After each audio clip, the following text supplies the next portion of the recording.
Nice launch checkdown countdown net. Pad is clear. 10, 9, 8, Launch auto sequence has 7, started.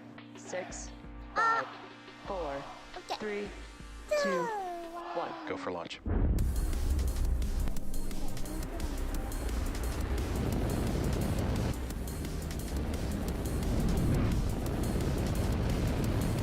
Vehicle is supersonic.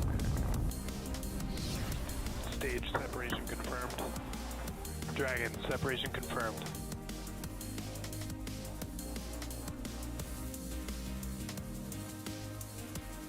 Stage 1 is transonic. おはりや。 Landing あ、みん light なおはりやで書く。 deployed. おはりやなんだ、みんな的には。 And Falcon9 has landed. コンバッションおはりやという You're ことで。 looking at a live view of the Falcon9 rocket Falcon9 set to lift Transporter5 off見ていくぜ。 at 2:35 p.m. Eastern Time from Space Launch Complex 40 at Cape Canaveral Space Force Station in Florida. I'm Kate Tice, Quality Systems Engineering Manager, joining you from the opposite coast at SpaceX headquarters in Hawthorne, California. しかし Today, 空で we're はまた launching 別の SpaceX's ミッションが Transporter5 mission. As the name suggests, They it's did. our fifth Come on, dedicated Disney. small-sat rideshare Cry. program launch, Cry. and also our 22nd launch of 2022. On this flight are 59 spacecraft, including CubeSats, microsats, and orbital transfer vehicles carrying the spacecraft to be deployed at a later time. There will be a total of 39 deployments, which will begin around the T+59 minute mark and last for approximately 15 minutes. We are expecting to lose ground station coverage about halfway through the deployment sequence. Therefore, only some of our deployments will be visible today. 今日は2モードや However, ります。 when we're back in range of ground stations, we do expect to have telemetry and hear audio confirmation over the nets. If you'd like to see a full list of today's deployments, head over to SpaceX.com. Now, we are just under 6 minutes until liftoff. Let's take a moment to learn about the Falcon9 rocket on your screen. To give you a sense of the scale, the Falcon9 rocket supporting today's launch stands just 3 meters short of the Taj Mahal in India. It was named after the Millennium Falcon in Star Wars and gets the number 9 after the number of Merlin 1D engines, or M1D engines, at the base of the rocket. What you see on your screen are 4 key parts that make up the rocket: the first and second stages, the black inner stage in between, and then the payload fairing at the very top. The first stage is the bottom 2/3 of the vehicle, and that's what we refer to as the booster. いつもは Those 船に 9 かけ Merlin てくる engines って do こ the とが多い bulk と of 思 the うんです work け to ど、 get この Falcon9 フ off ァ the ルコン9 ロ ground ケッ and トラン up ディングゾー into ン the 一番っていうの thinner が parts of 隣 the にね Earth's あっ atmosphere. て、そこ For に today's mission, it'll be flying a southern trajectory along Florida's eastern coast, which may make this flight visible from the ground. At about 2.5 minutes into flight, the first stage will separate and make its way back to Earth and target a landing back on land at Landing Zone 1, おなんで or これ LZ1, で which す you ね、ラ see ンディング there ゾーン1 on に your 帰ってく screen. るよというの For が those 書いてあ keeping る track, ので、 today's mission marks the 8th flight for ブー this ストバッ particular クが見 booster, られる including the んで most す recent が、 transporter mission ブー back ス in トバック April. が見られるんですが、 On ちょっ top と of the ね、ブー first スト stage バッ is クの the 瞬 black 間とか、リアもしか carbon したら、 fiber inner stage. もう It 一個 connects 別 the の two ミッションを stages 表 and 示してる houses かも the しれませ pneumatic ん。というの pushers もね、 that またね、 allow the 別 first に and second スター stage ライナー to のアン separate ドッキン during グ flight. も行われる予定で、 Then on top of the inner で stage も is the ISS の方で second はアンドッ stage, キングの which 準 will 備が take 始ま the っています。 59 spacecraft 両 to 方 their やりたいんだけど、 eventual destination in 両方 orbit. そうかな After と思っ launch, ております be sure to check out the velocity gauge that you'll see on your screen. See how fast we're going when stage 1 separates? Right now, the spacecraft are enclosed inside the large barrel structure with there we just heard the call out, and you can see on your screen that the strong back is now retracting ever so slightly. So the spacecraft are enclosed in the barrel structure with the pointed nose that you see there. That's what we call the この fairing. 1 Its 段 job 目で is す to ね、 protect クル the ー1、クルー payload 2、until SXM8、 the vehicle is CRS23、outside the Earth's IXP atmosphere, とスターリン at クミッ which ション point the 1 fairing 回に separates 使わ to れて expose い them ます。 to あ、 space. トランスポーターフォームも使われてるかな。だから、1、2、3、4、5、6、7回すでに打ち上げられていて、今回8回目のチャレンジ。 We are 3 minutes and 15 seconds away from liftoff. As of right now, the vehicle remains healthy, and we are currently working no issues. Prop load is underway. We're just momentarily, we're going to hear the call out. Stage 1 lock load complete. There it is. So first stage is now loaded with its liquid oxygen, or as we call it, LOX. Second stage is still undergoing its LOX load. As for the range, they are green and remain ready to support. And the weather, as you can see on your screen, is gorgeous in Florida today. We only have a 10% chance of violation for those weather rules. Now, if for some reason we do not launch today, we do have another opportunity tomorrow at the same time. For 2.5 minutes before liftoff, at this point, I'd like to note that there are actually some really cool payloads flying on this mission, including spacecraft designed to help monitor weather, environmental changes, and greenhouse gas emissions, improve communications and GPS mapping, and some that even demonstrate new in-space technologies to further space exploration and travel in the future. It's pretty incredible how even the smallest satellites can make meaningful contributions to the care of planet Earth and our efforts to visit other worlds. We're looking forward to providing a great ride to space for these 59 payloads on board today's mission. 打ち上げる軌道は太陽同系軌道です。ちょっと待ってね。 Stage 2 lock load complete. Okay, so there we heard the call out. Second stage is now fully loaded with its liquid oxygen. At this point in time, Falcon 9 is completely loaded with all of its propellants, RP1 or rocket propellant 1, which is a refined kerosene, and all of its liquid oxygen. So now, right on cue, we'll see some of that leftover liquid oxygen venting now that the stage 1 has been closed out, as we heard that call come. So that's totally normal. That's just the leftover liquid oxygen left in our load lines. Hey, what is that then? Greenish light on the upper right of Falcon 9 is in startup. All right, there we heard the call out. Falcon 9 is in startup, meaning the flight computers now have control of the launch countdown.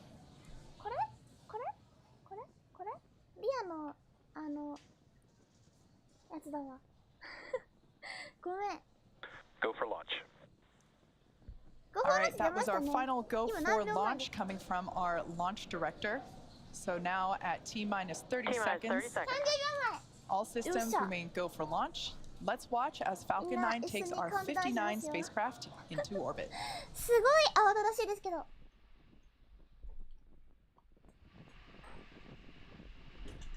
T-minus 15 seconds. 13、12、10、9、 8, 7、 7, 6、 6, 5、 4, 3、 2, 1、 0. 0。 Ignition and liftoff.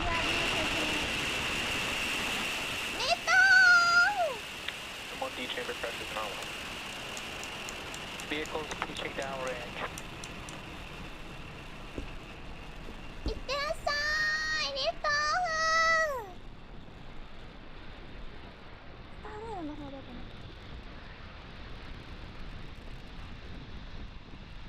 飛んだ。飛んだ。飛んだ。飛んだ。いってらっしゃい。ぐるぐる回ってますね。 We're ロ now ールし T てま plus す。こう 43 ぐーっと回って seconds ます into flight. Falcon 9 has cleared the tower. Power and And telemetry nominal. we're currently throttling down those M1D engines in preparation for max Q, which we're expecting at T plus 1 minute and 12 seconds. For those that might be unfamiliar, max Q is when the vehicle experiences Vehicle supersonic. the greatest ビート amount スーパー of ソニック超遅くな aerodynamic りましたとのことです。うわー、分離した。 view of the space coast. Max Q. マックス Q。 Undocking All right, complete. there we heard that call out for max Q. Everything remaining nominal with stage 1 trajectory. We have 5 events coming This up in undocking quick coming- succession, coming starting with just as the MECO, or main ISS and Starliner. main engine cutoff. You just Max heard Q. The expected opening The second rate. stage is now Trajectory is nominal. Expect SOF1 in As I 22 said, we minutes start at a with range of MECO, stage 170 meters. separation, and SES1, or second engine start 1, followed by stage 1 flip and boost up. Copies OF1 at 170 meters and As looks the like name good separation. suggests, main engine cutoff, beautiful there. Beautiful view there Houston from concurs. Falcon 9 of those, the plume from the main engine. Good words from the crew aboard the International Space Station. They're seeing a good separation as well. That separation time, right on time, 1:36 p.m. Central Time. The International Space Station and Starliner were 257 statute miles over the northern border of Singapore. Starliner, already 6.5 meters away from the International Space Station, is moving at about 1/10 of a meter per second. 分離してブーストバックが見れますよ、ブーストバックが。 Stage separation confirmed. 1段階の分離しました。これブーストバックしてすごくこうグーンってなると思うから見てて。いつもこんな動きしないよ。 Undocking mission. ほら横向いたでしょ。2段目ですかね。今一瞬1段目が端っこに見えてたんですけ of ど。 our second stage. Starliner flying You can free. see on the left-hand side of your ブースト screen, バッ the ク開 first 始。 stage performing 左側の its 1段目、だい ISS thrusters are ぶ、 enabled. なんというか、いっぱい吹いてるの見えますかね。 Houston この copies.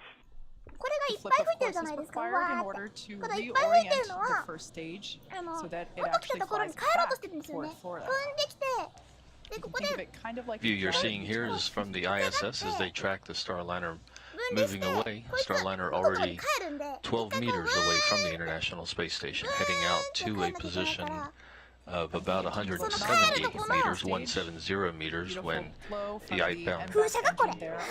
この後ろに燃えてるんだけど多分。 Houston エン copies. ジンが。 All right, that boost back burn has concluded. 終わったか That な is the first of 3 burns that the first stage will and perform. with that outbound fly around maneuver, which will 9個あるエンジンのうち begin 3 at つを燃やしてブーストバック 18 minutes して and るっぽい 45 ですね。 seconds. あ、で終わったので That ブー will, ストバックが will 今グ push リッドリン Starliner で展 that 開 will され push ました Starliner up and over これ the は結構 International 抵抗 Space 空気抵 Station, 抗になっちゃうから putting it on a 飛んでる course 時に空気抵 for 抗 a にならない landing ように later 閉まって today て at 終わった White 後に出 Sands すみた Space いな Harbor 感 in じ New のっぽい Mexico. です。 That landing Bearing separation set for confirmed. 5:49 p.m. Central Time. There's our first view of some of our payloads today. We can see that the fairing halves have now separated, fallen away from the vehicle, exposing the 59 spacecraft to the vacuum of space. Starliner Today's mission marks thrusters the second flight for continuing both of those to, fairing halves, and we will be help the attempting to spacecraft pick up the recover pace them as it from moves water away from that forward port of the International Space Station. すごい見て見てもう地上というか海のとこが見えてますね。 We're 打ち上 currently げ場 in の近く the が first of 海 two の impact Starliner now 20 meters. 青いのが見えて should ます last この until 海岸線 T が打 plus ち上げ 8の minutes ケ and ネディ宇宙セン 30ターの横の seconds. 海 So another岸線 4 Starliner minutes pace on that burn. continuing The next to milestone be about a will little bit be more the than a first stage tenth of of a meter per the second. burn. はいこっちへ Again, ただい just ま as Before the just first as stage is Starliner performing 3 maneuvers came in today. slowly during This entry docking, burn is designed to it slow will the move booster away down before it hits the slowly dense part at of these the early Earth's phases atmosphere. while it is in the proximity of the Without this International burn, Space relying Station. on the atmosphere alone to slow down Falcon 9 would put unnecessary strain はいもうお願い速度よ Trajectory. 頑張れ The lights you're seeing there on the screen, that's looking from the perspective of space station of the space station crew, and those As I lights are mentioned earlier, the docking lights. They're in Transporter5 an is our orbital fifth dedicated small sat point, rideshare so that's program why mission. they コースになるので And our highlight a 一応 bit こっち more. は止めとき of ますね 2022.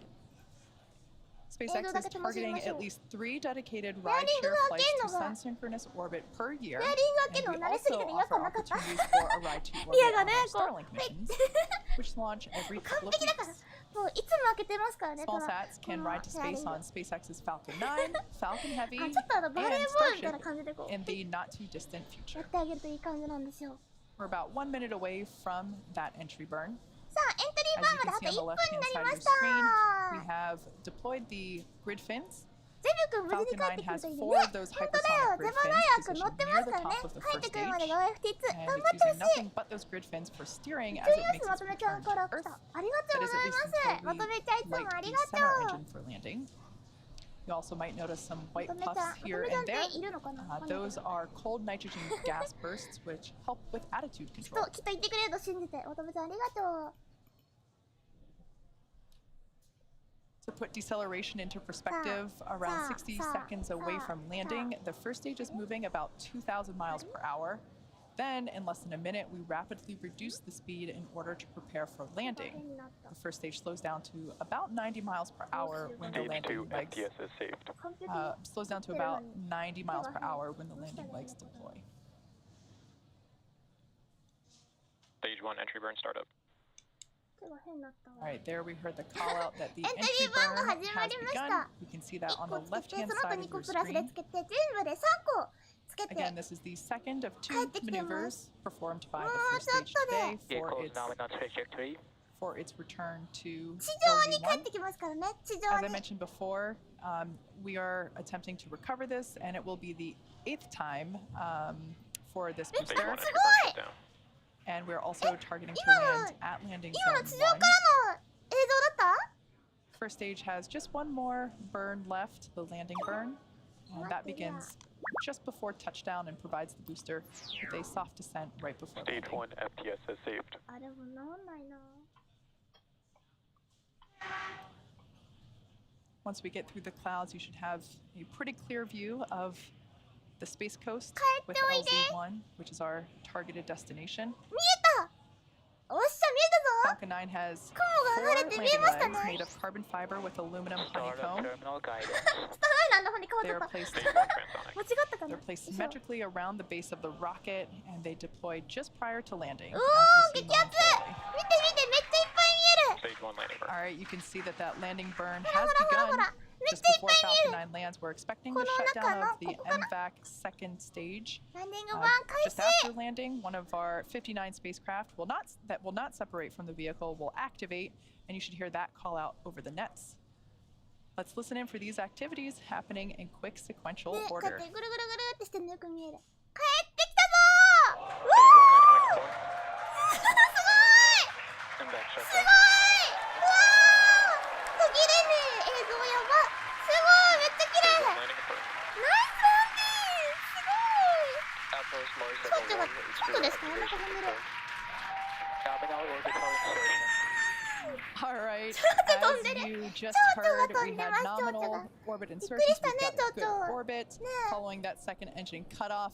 And as you saw on your screen, another successful landing for 자, 그래도 Falcon 9, 완벽해! bringing our total なん successful かもうあ F9 れだ first ね stage landings to 一番お手本 115. みたいな感 As じ you の could 着 also 陸でし tell た by ね the cheers behind 足 me, どんな風 it に出て never るの gets って言 old われたら here. これ見せればいいや We also heard the activation for one of our payloads 見て見て that will not be ペイ deployed ロード to が the たくさんつい spacecraft. てますよねこれ With that, we're going to take a 一個一個 short break and come back in 別々の about 衛星 45 です minutes for the 30 relight 匹だ of っ our け second ついて stage, て followed shortly 今から thereafter 放出 by がね the どんどん first 始まっていきますよ 26 scheduled deployments. Stick around and we'll see you soon.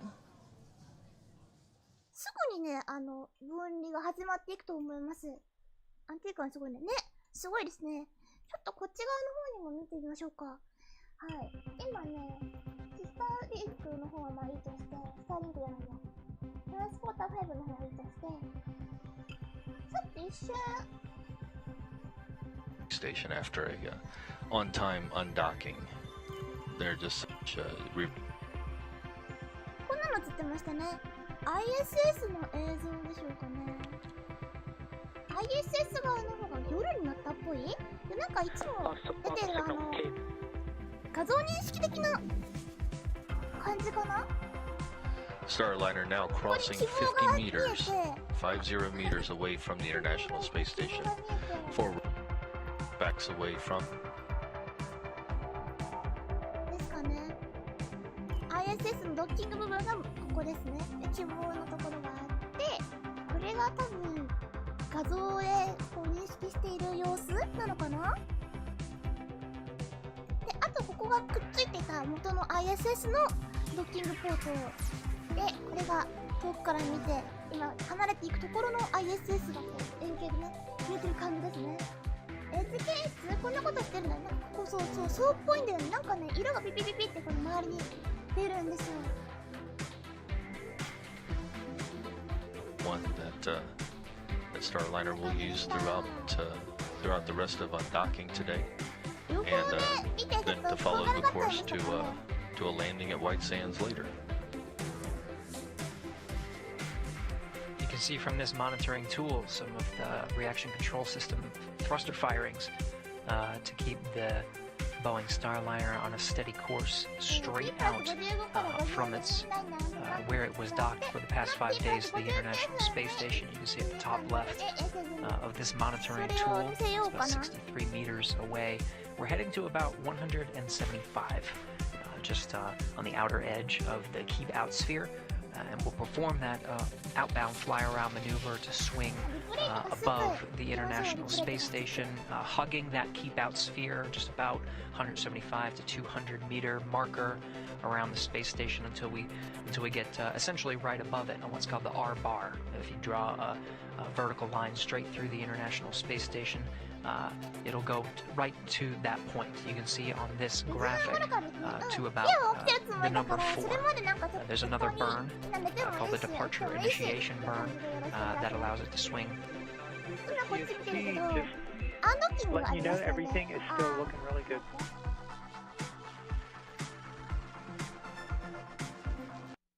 Copy that. Looks good on our end as well.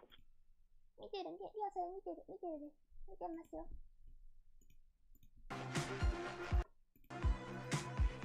That's great words from the International Space Station Flight Control Room, as Capcom. You can see on this. はい。今ね、アンドッキングあるじゃん？分離したとこなんですけど、分離した後ね、どっちの説明かめちゃくちゃ紛らわしいけど、このね、ここで ISS から分離して離れていきます。てててててって離れていきます。で、ここにね、キープアウトスピアっていうのがあるんだよ。なんかまあ、この周り立ち入り禁止みたいな感じですね。We sat there in 25th century AD. We sat there and looked at the rockets on Mars, and you just boggled the mind. で、このキープアウトスフィアが出る、こっちかな、キープアウトスフィア。でっかいやつ。こっちかなこ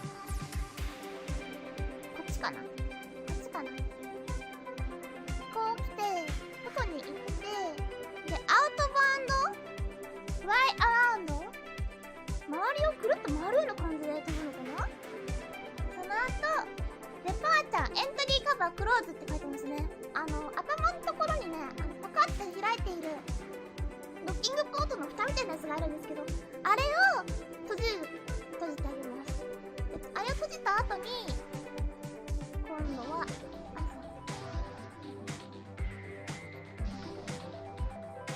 このアプローチエリプソイドって書いてますけど、なんて日本語で言えばいいんだろうね、アプローチエリプソイドって。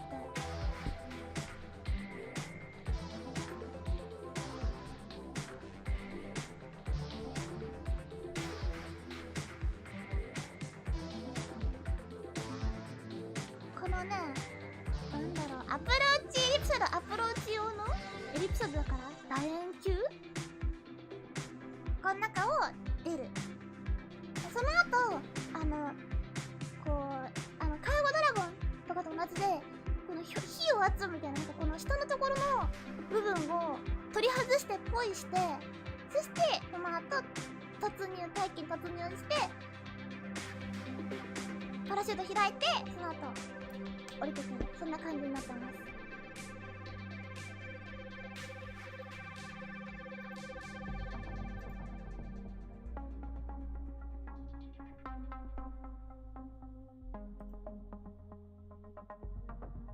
大丈夫？みんな見れた？ちゃんと2つとも。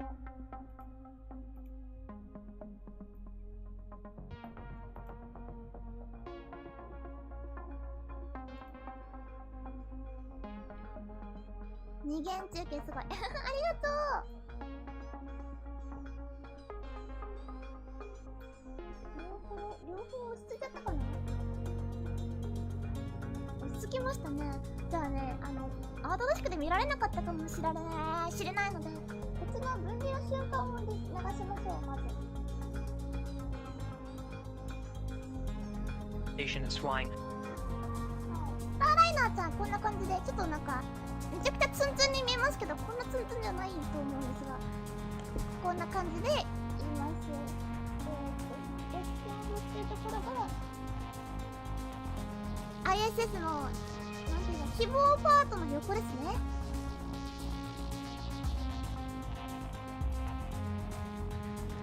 夜のところから分離が始まりました。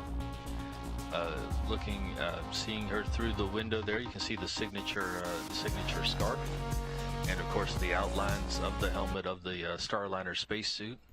You can also see, of course, that the interior of Starliner is illuminated. It's definitely shows against the backdrop of this orbital nighttime, but lovely views. I tell you, the cameras are just not disappointing us at all in any way during this mission.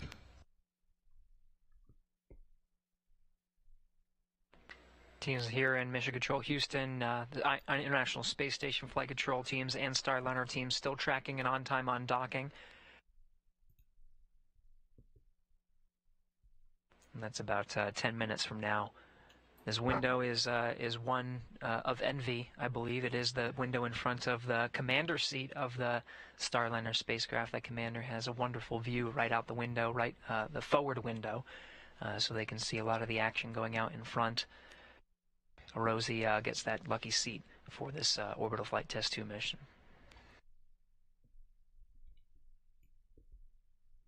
なんて分離の瞬間が見たい。分離の瞬間が見たい。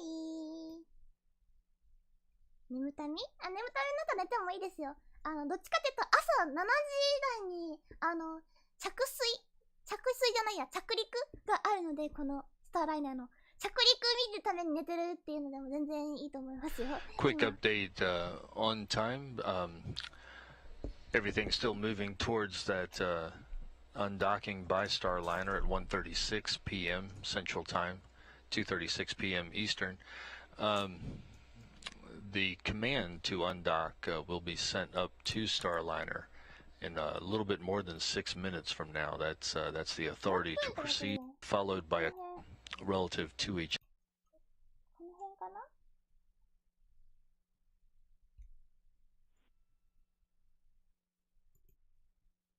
この辺かな？この辺かもしれない。中見えますね。ほら、なんかマネキン It'll の take さ、 about a minute and a マネ half キン for が the 入って hooks るん to ですけど、 completely マネキンの頭が見えますね。ほら。 separation confirmed. この上のと Starliner. こ。これマネキンの頭じゃない？でしょ？ Undocking complete. アンドッキングコンプリート。こんな感じでした。リプレイ配信の This undocking coming just as the ISS and Starliner. 止めましょうか、一緒に。 Starliner has established the スターライナーのドッキングの機構なんですけど、なんかここに3つ爪がピピピってあって、この爪とこっちがガチャンってなるような感じになってる。爪というか、こことここがいい感じにくっつくようになってるんですよね。で、あとここのヒンジみたいなところがあって、ここに蓋があります。この蓋をここにこうカポッとかぶせることができるみたいですね。あとは赤と緑の蛍光灯もしっかりついてますね。ここでいいんだ。意外とちっちゃいね。進行方向に対して右側に緑、左側に赤のライトをつけなきゃいけないんですけど、それがちゃんとここについております。飛行機と同じような感じで、翼にね、ついてるじゃん、飛行機も。あれと同じような感じで、ここに宇宙機にもついてますね。あとは、結構ハッチが、なんだろう、奥まってますね。こんな感じなんだね、ハッチって。着陸前にはちゃんとこれ閉めるフェーズがあるので、それを閉めましたよっていう風に言ってたりとかするはずです。さっきのマネキンって言ってたやつ、マネキンの中身もね、ちゃんと表示見えてたので、ちょっと見てみましょうか、マネキンの中身。 The expected opening マネ rate キンの中身じゃないや。 trajectory is nominal. Expect スターライナーの OS1 中身のマネ in キン。 22 minutes at a range スタ of ーライナーの中身 170 meters. 見てみましょう。大きいまではクルードラゴンにはない特徴だね。確かに。ここまで大きくないと。頭の中からもこんな感じにはついてますけどね、なんか。Houston 納得しない場合は。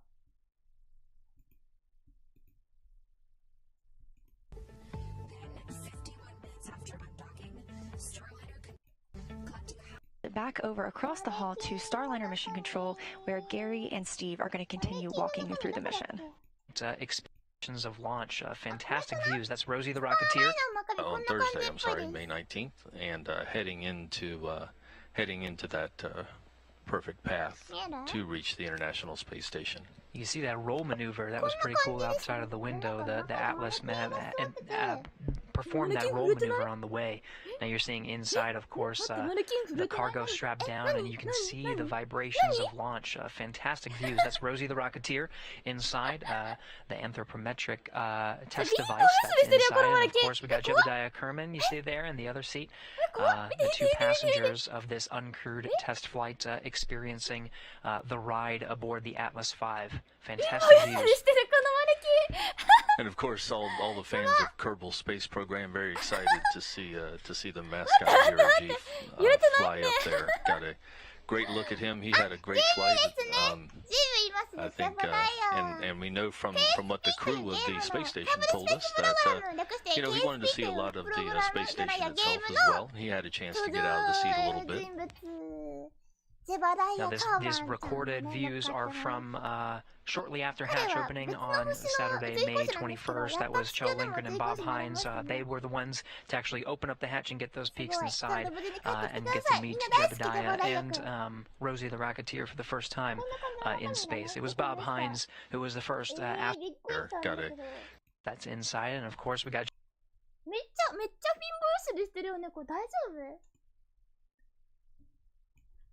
Jebediah Kerman, you see there in the other seat, the two passengers of this uncrewed test. なんかやってますね。ジェバダヤカーマンとかやってますね。あ、めっちゃ足触れてるじゃん。面白。あ、こんな感じの中身なんだね。結構広いのかな。最大で7人乗りができるっぽいんだけど、普通は4人乗りだそうですね。最大で7人詰め込めば詰め込めないこともないみたいな感じみたい。なんか荷物もいっぱい積んでるみたい。ミッション機器かな？大丈夫なのかな？こんないっぱい。重り？何？ ISS で積み込んだやつなのかな？いや、ちょっとその辺まで調べきれてないや。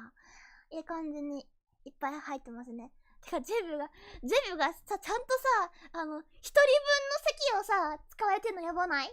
ね、なんか、ちゃんと、こう、くくりつけられてるじゃなくてさ、ちゃんと席を1個使って、宇宙飛行士として、しっかり、待遇が、いいですね、待遇が。ね、なんかちゃんと席を一つ使っていただいてて、ありがとうございます。Will Ria do any cover streams? カバーストリームなんかめっちゃ時間かかるんだもん。やりたいけど、まだ考えちゃう。何考え中ってなんて言うの？前やったことあるよ、ちょっとだけ。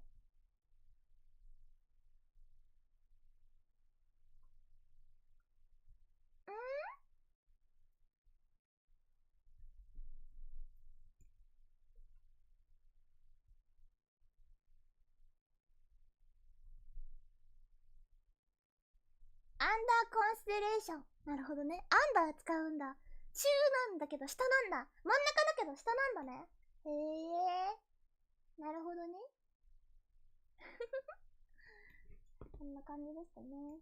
Copies, it was a great stay by Starliner. ね、これ。ずっと続くんでしょうか? Is it, We're at about 183 meters still within the range that we were targeting for the outbound fly around 1. We're getting a good shot of two commercial crew vehicles in view at the same time.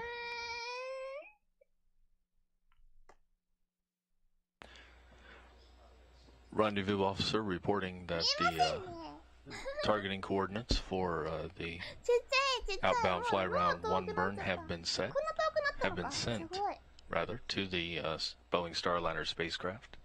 That's gonna command the thrusters. こんな感じで地球とのコラボレーションもありましたね。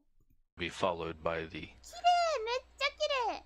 exit of Starliner from the 左下にスターライナーがいて。 keep out sphere, that imaginary boundary around the space station.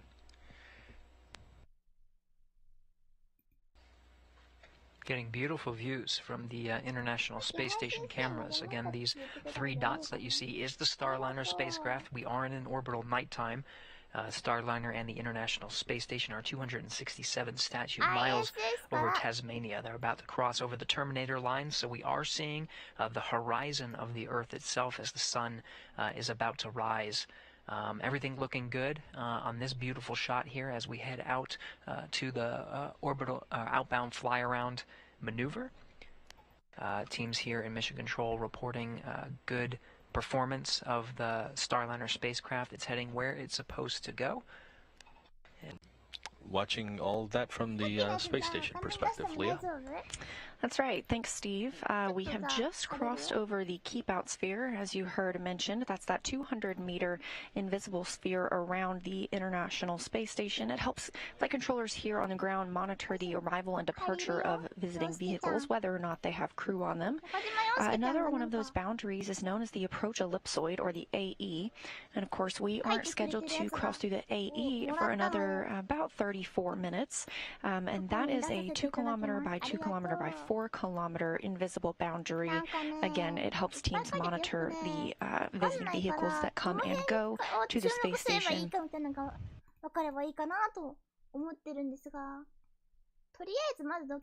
And of course, we are in a satellite handover from our tracking data and relay satellite systems, but just a look here at what the undocking process looks like. Of course, we had undocking on time coming up on 27 minutes ago, with physical separation happening just shortly after. The outbound fly around burn has been complete, which put the vehicle outside of the keep out sphere and will also move it up and over the International Space Station before the vehicle moves behind and then down below the station, preparing for its departure burn, or deorbit burn, I should say. Again, this is all autonomous. The vehicle is flying itself. Eventually, it'll be put into a co-elliptic orbit before the deorbit burn takes place, and we see service module separation from that crew module, eventually landing in White Sands, New Mexico.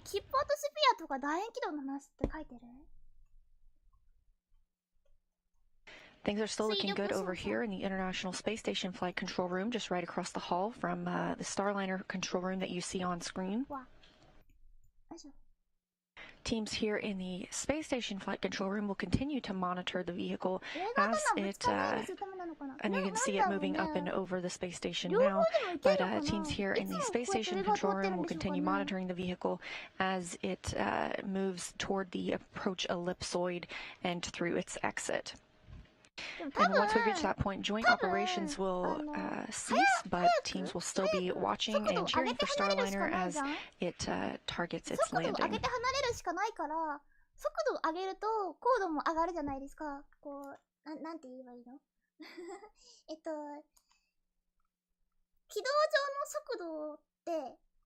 上げれば上げるほど高度も上がっちゃうから、多分 And with Starliner outside of the keep-out sphere and everything moving well on both sides of the hall from the International Space Station Flight Control Room and Starliner Flight Control Room, we will toss it back over to my teammates Gary and Steve as they walk us through the mission. Thank you, Leah. All continues to look very good for Starliner's departure from the International Space Station. A little bit after the top of the hour. Thanks for tuning in today to watch Starliner undock from the International Space Station after 5 days connected to the orbital laboratory. Starliner disconnected itself from the forward port of the International Space Station just under 30 minutes ago.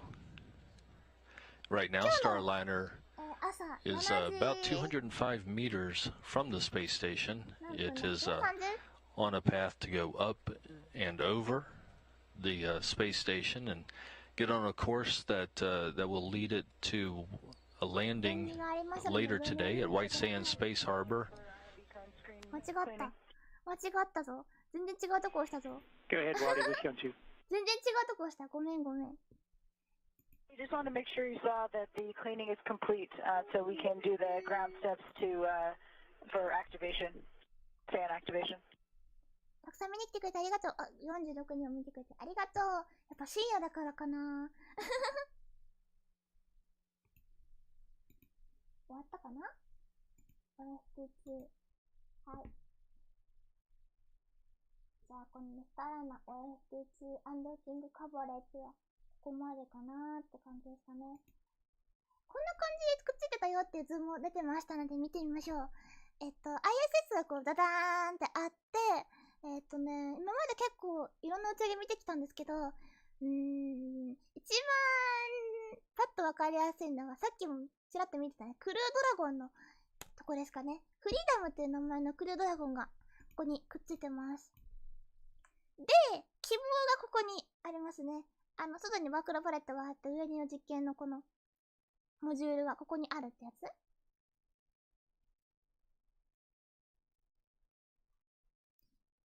スターライナーはここにドッキングしました。ここ。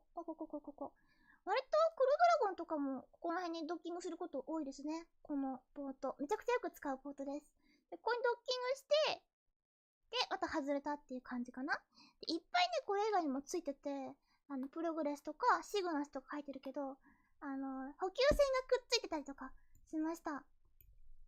シグナス宇宙船、プログレス宇宙船っていうかあれかな、カーゴ補給船かな、シグナス補給船、プログレス補給船、あとはここにソユーズが、友人のね、宇宙船がここについてたりとかして、たくさん停泊してますね。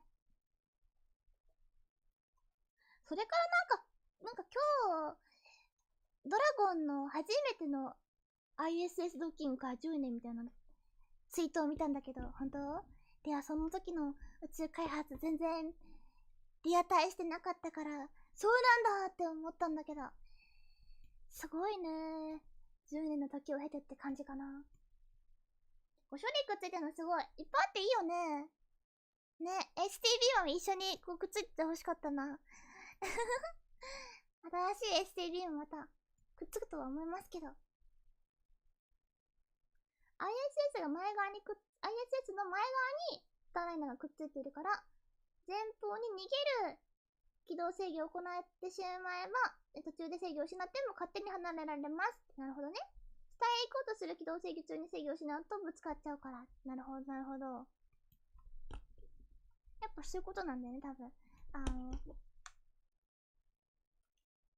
こっち側に上に行くか、こっち側の下に行くかのどっちかなんだけど、これ高速道路で車がこう走ってて、こう、ウィーンって走ってる、相対速度みたいな関係だからさ、二人とも走っててさ、で、どういう風に避けようか、みたいなそういう話だから、速度を上げれば上げるほど、こっち側に避けられて、速度を下げればこっちに避けられるのかな？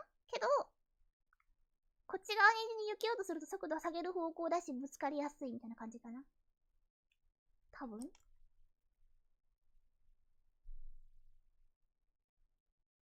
こっち側に行っとけば、ぶつかる方向には行かないってことなんだね、多分。上に行けば。上に逃げれば、何かあってもぶつかる方向には行かないけど、下に逃げた場合、ぶつかる可能性がある。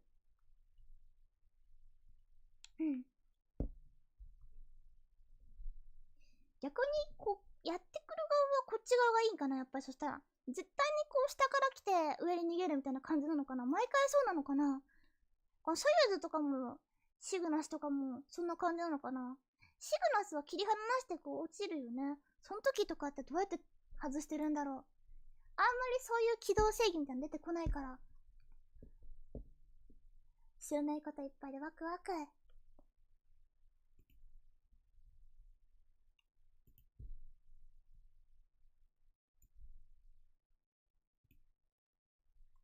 よし。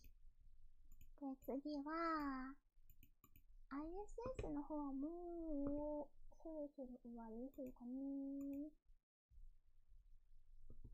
あ、ゼブがいる。ゼブが映ってますね。なんだろう。Along with, in space. Sure, alongside. Now let's take a look inside at the vehicle that has spent the last few days on the International Space Station. This will be the future ride for NASA astronauts with a destination of the space station. Your camera operator here being Kjell Lindgren. As we mentioned, he monitored the arrival and departure alongside NASA's Bob Hines, who is inside the vehicle. So welcome to Starliner for the very first time ever in space. Here you can see Starliner, and Rosie the Rocketeer is sitting over in the commander's seat. Along with her zero-G indicator, Jebediah Kerbal. ゼロインジケーターゼボダイヤカーバルで知ってる。ゼロインジケーターなんですね、この子は。 And then そうなん on ですね。 the crewed vehicles, we'll actually have two other seats in here, and then lots of room for cargo as well. So we hope you enjoyed touring Starliner with us today, and with that, we'd like to hand it back to Houston. Thanks a lot for being here. はい。すぐ終わっちゃったけど、こんな感じらしいですね。中身。Room for cargo as well. こんな感じでなんかぐるぐる巻きにされてるマネキンの人がいたりとか、あとはシートがね、ちゃんとついてますね。全部で4つはつくみたい。She's got a great view out her window over there.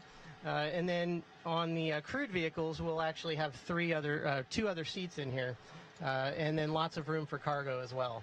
So we hope you enjoyed touring Starliner with us today, and with that, we'd like to hand it back to Houston. Thanks a lot for being here. いろいろ映ってるね。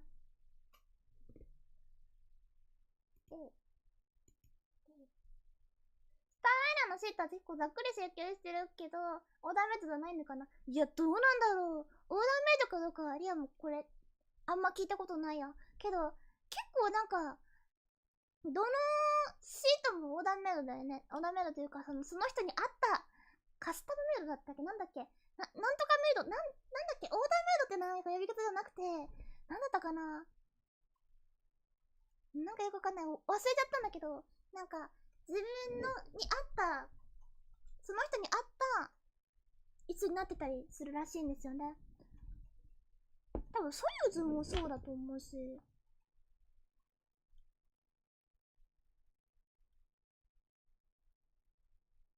ドラゴンもそうなんじゃないかな。これも普通の、そうやってやるのかもしれないね。あとオレンジの管がいっぱい見えてる。なんだろうこれ。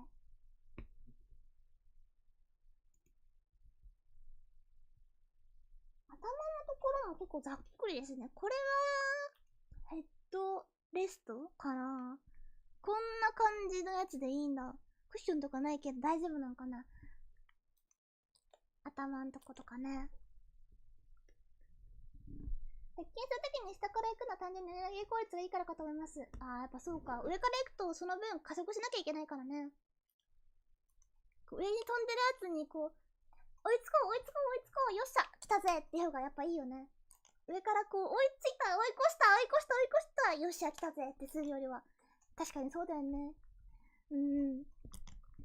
こう、高速道路でこう、2機がこうさ、車がこう走っててもさ、こう来てからさ、こう、あんま行かないもんね。こう、横からこう、スッて、スッてぶつける話じゃないか。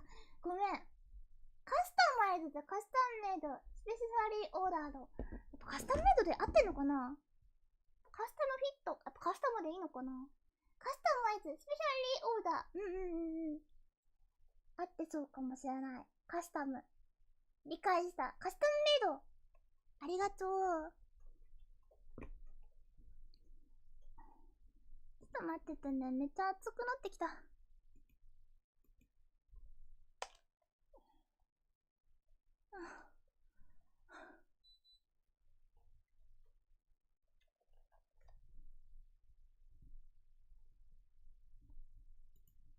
い。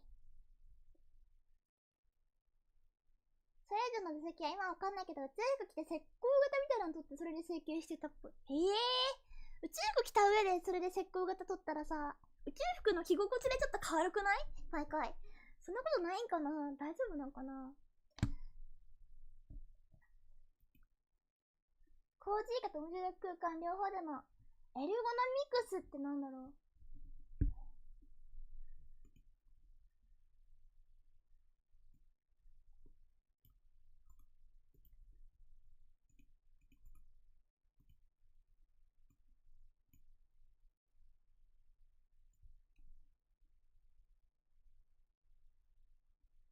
マンマシンシステム。人間工学。理解した。エルゴノミクスって言うんだ。へー。人間にこうフィットするとか、人間に合ったような、そういう形のデザインのこととかのかな？人への負担を減らすようなシステムで作る。なるほどなるほど。エルゴノミクスって言うんだね。一つ勉強になった。ありがとう。起動も出てましたよ。スターライナーの。今、スターライナーがここにいて、ISS と一緒に見えてます。で、ここからこっちかな、通って。ホワイトサンドって場所に着陸するんですけど、着陸場所も確認したいよね。どこなんや。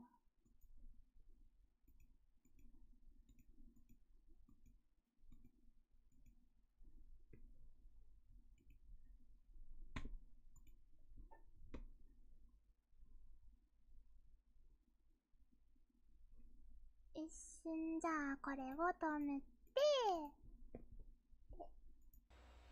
Putting Starliner in its configuration. Flight control tracking. お、すごっ。すごっ。何これ。 Just under 19 minutes from now. アプローチエリプソイドから出たとかやってました今。すごい、見て見て、綺麗、めっちゃ綺麗。何これ、キラキラだ。赤い。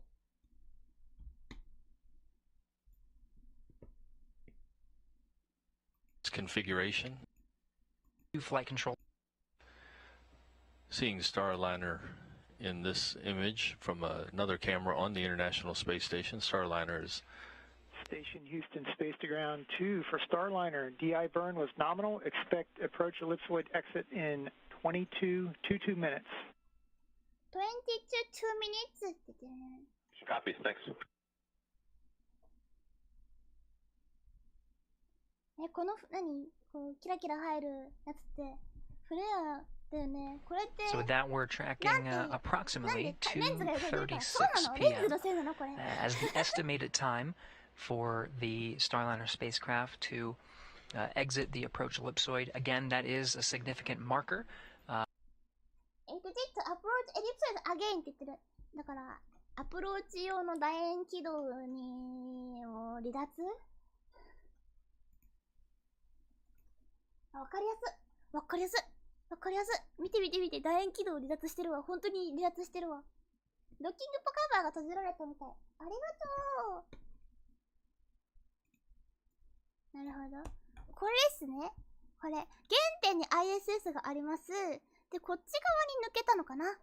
行きは、こっち側からだんだんってやってきて、こっち側に出て、そっからこういう風につきました。わかるかな。こっちからこう、飛んできて、ってきて、ちょっと行き過ぎた上で、ここにドッキングみたいな感じになってました。で、帰りは、こっちからてって上がって、こうやって、くるっと回って、こっちに帰ってくるっていう感じみたいですね。なるほど、なるほど。ISS が原点にある ISS 系に乗っ取ったグラフになってるっぽいです。で、多分この緑がアプローチエリプソイドなのかな？もしくはキープアウトスフィアってやつかな。でもアプローチ用の楕円軌道だからここかな。アプローチエリプソイドを離脱って言ってたから、この辺かな。うん。多分アプローチ用の楕円軌道、この丸のことかな。ここに。わかんないや。でもここの丸いところからこういう風に外れて、こっち側に行くってのはわかりやすい。オレンジじゃない、赤いやつ見えますか？多分ね、こっちとね、この軌道なんていうの、この軌道がアプローチエリプソイドかな。こっちはキープアウトスフィアかな。多分。半径が 200m のキープアウトかな。これキープアウトスフィアかな。楕円軌道っていうのは多分ね、この子の周りを回る軌道のことじゃなくて、地球を真ん中の焦点の一つとした軌道のことだと思うので、多分このでっかい軌道のことかな、アプローチエリプソイドって。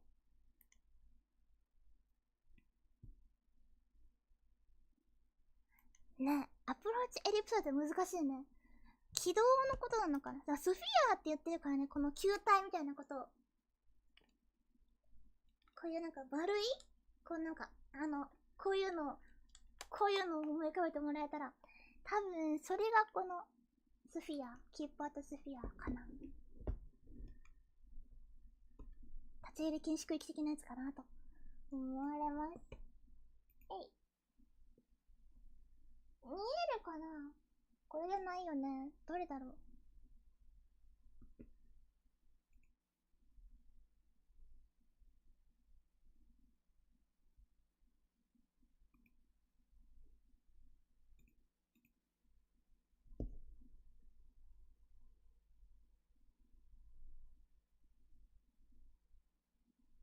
今多分点線が実線になってるので、多分ここの辺まで来てるっぽいのかなと思います。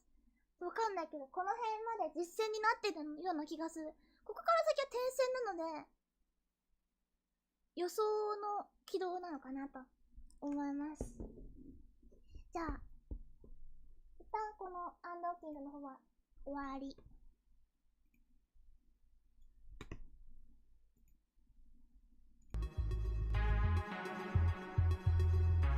ぱい喋りましたね。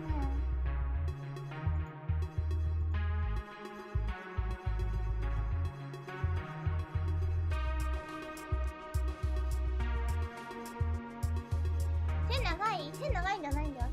カメラに近いんだよ。わかる？カメラに近くなるとね、大きくなるんだよ。みんなの知ってるカメラとかと違うだけど、全部フィードがあっちゃうからね。It's about 600 meters from the International Space Station. We were following along with some of the cameras that are mounted on the outside of the International Space Station, but the exposure of the sun is it's hard to get a good lock on the vehicle right now. But we are getting good data flowing from the spacecraft. We'll see if we can regain some of those views. It is during an orbital daytime. Space Station and Starliner spacecraft are about 262 statute miles over the Pacific Ocean. We're about to cross over Panama.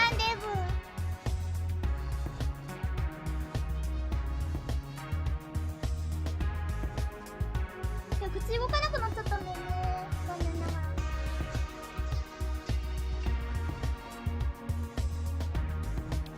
SpaceX の音が大きい？はーい、直すね。ありがとう。自分で聞いてる体感の音と違う場合があるから助かる。ありがとね。こんなもんでいい？どうしたらいいのかな。これを下げ、全部低いんだよね。こんな感じかな。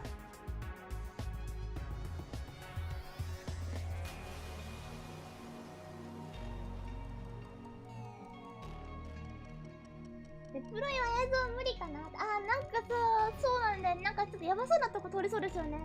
縦向きだからさ、なんか南極行くんじゃないですか。ちょっと軌道の話もしよっか。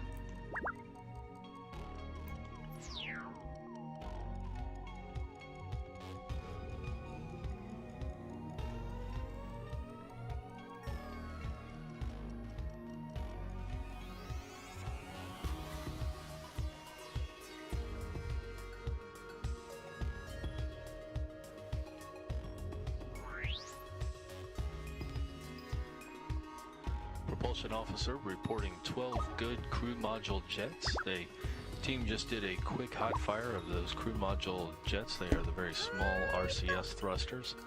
That was just a check out of the system. That's the those are the jets that will position Starliner during its return to Earth. The service module carries most of the thrusters, but at the very end of the flight, which is coming up later today, the service module will separate and the crew module will fly on its own. And this hot fire test was confirming that those 12 thrusters are performing well. And again, propulsion reporting that all 12 jets did exactly what they were supposed to during that very brief hot fire test.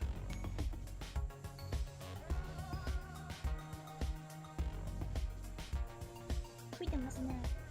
ここまで来たよね。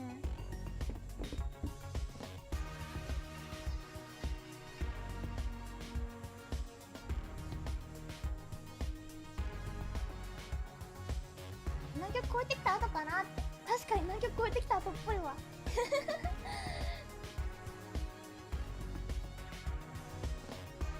物付近で。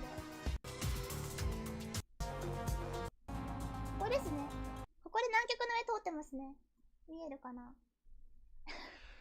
Next up, we're coming up on the departure resume burn.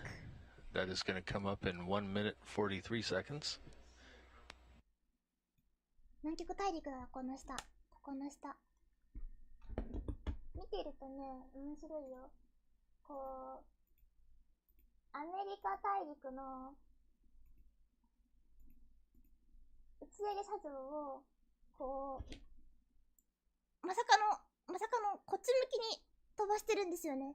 割とよくある向きって、なんていうの、こっちこっち、こっち、こっち、こっち、ここのところから東向きにこう飛ばすことが多いんですけど、今回投入したい軌道は、地球の南極と北極を通る縦の軌道、極軌道という軌道に入れようとしています。この極軌道っていうのは、地球の打ち上げ方向に対して縦向きになるので、どうしても縦向きに入れようとすると、ここの打ち上げ車両がね、こうあって、ここからこっち向きにこういう風にやるしかないんすね。ちょっとだけなんかこう、なんだろう、西向きですよね。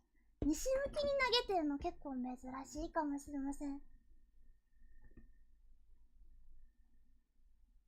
Alright, everything's looking good for Starliner's departure. We're coming up in that departure resume burn in about 10 seconds. さあ、スターライナーの方も見逃せませんよ。10秒後にデパーチャーバーンって言ってましたね。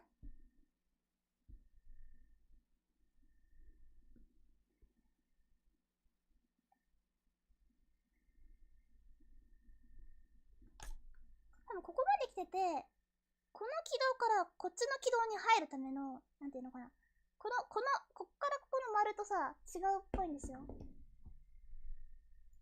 始まるかな？デパーチャーバーン。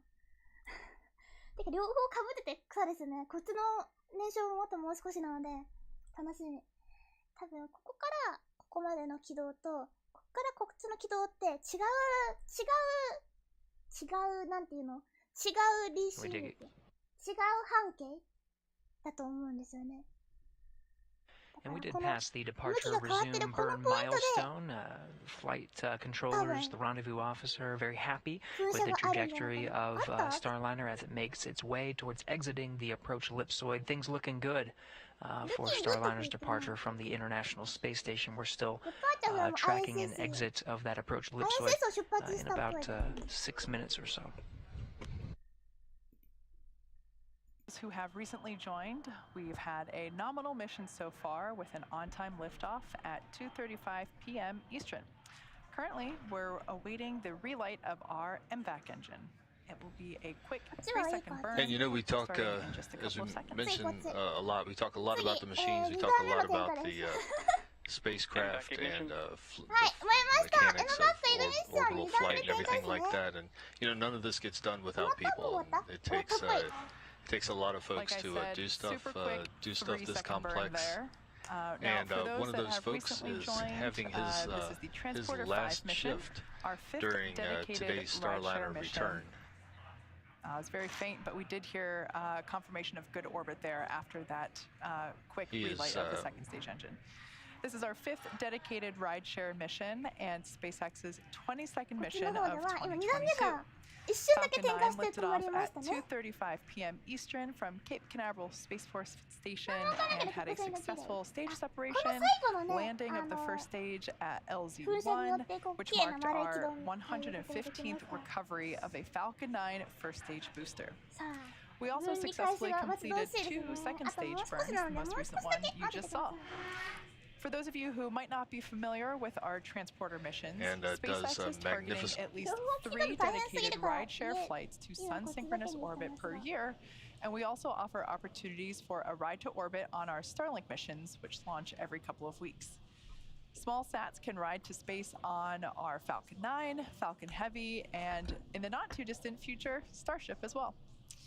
On this flight are 59 spacecraft, including CubeSats, microsats, and orbital transfer vehicles carrying spacecraft to be deployed at a later time. Like I mentioned earlier in the webcast, there are some really neat payloads flying today, including spacecraft designed to improve communications and GPS mapping, help monitor weather, environmental changes, and greenhouse gas emissions, and even demonstrate new in-space technologies to further space exploration and travel in the future. These payloads are awesome examples of how even the smallest of satellites can make meaningful contributions to our care for our own planet, as well as our efforts to visit others. For the 59 spacecraft on board, there will be a total of 39 deployments, which begin around the T+59 minute mark, and they will last for approximately 15 minutes.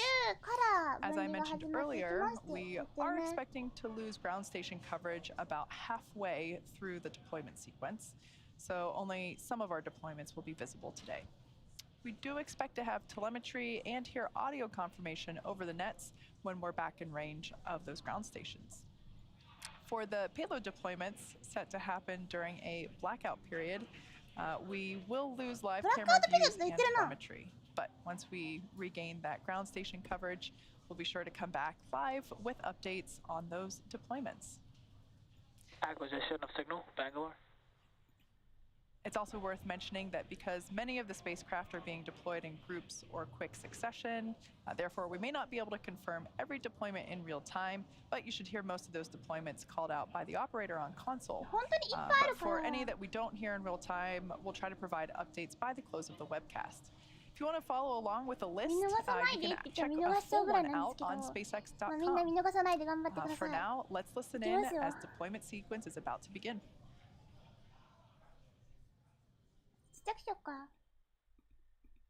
Geo Optics, Cicero 2, Vehicle 2, separation confirmed.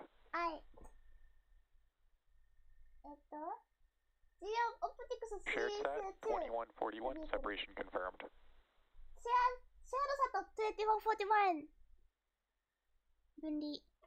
NASA Pathfinder Technology Demonstrator 3, separation confirmed.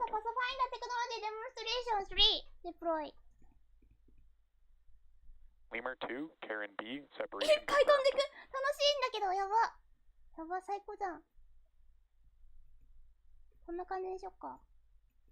Urdaneta, separation confirmed.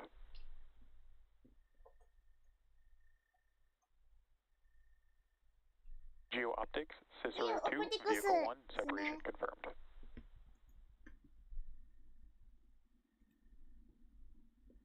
Lemur 2, Vandendries, separation confirmed.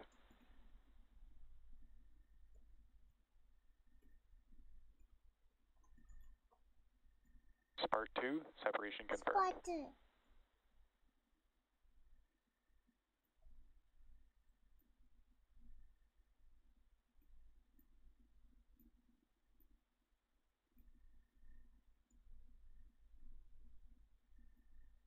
Lemur 2, Tennessee Sun Lily, separation confirmed. 今1分1時間なんでこれかなオーウェイスペアスパーク2これですね次が24秒違うかこれか47秒か出荷 GHG set, C4, Penny separation confirmed. C4 これですね GHG サード C4 デプロイ楽しいぞ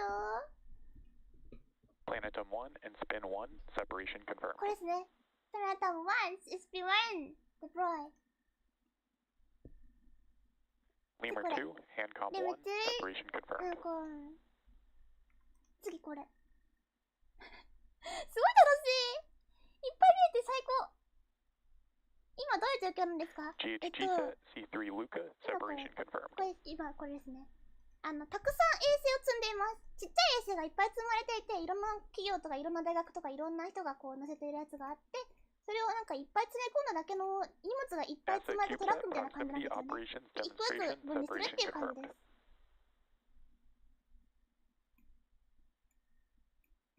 最高じゃん。いっぱい見えるじゃん。Connecta T1.1, separation confirmed. どんどん外れてる。今ね、コネクタ TL1 って言ったから、これですね。コネクタ TL1 が外れました。次、レモン2。Mimi 1307, separation confirmed. ここに今見えてるの全部取れるからね。全部っていうか、マウント以外は全部取れますからね。カバー以外は。ちっちゃい荷物がいっぱいついてるみたいな感じ。でっかいの取れたら楽しいよね。GHG set 取れたー！ Diaco, 流 separation れ星見てる confirmed. みたい。楽しい。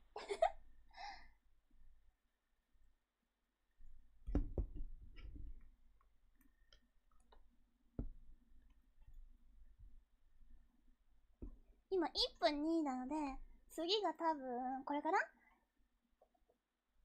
4 Sol 1 Deploys。休憩タイムだって。休憩タイム本当に1分もないんですが。1分ぐらいしかないよ、本当に。ばらまいてますね、完全に。太陽同期軌道に入っています。太陽同期軌道というのは、この地球のこの面に向かって縦側のこういう縦の軌道で太陽の動きと一緒にこう回るなんて説明すれば一番いいかな。太陽が昼の時にそいつもずっと昼にいるみたいな感じかな。今分離しましたね、これ。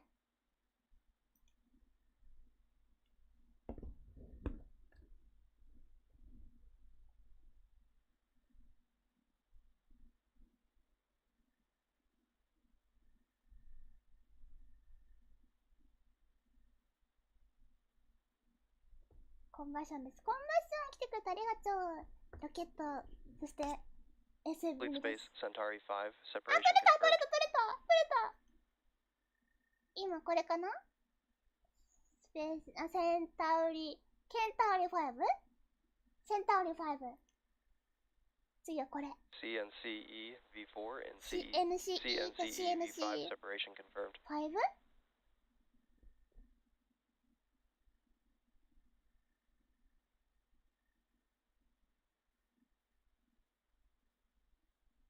Newsat 28 separation confirmed. はい。これかな？ニューサット28が今外れましたね。次これ。見づらい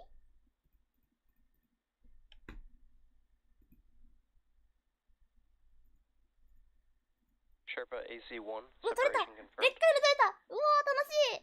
でっかいの取れた、楽しい！シャーパー AC1 だそうです。シャーパー AC1。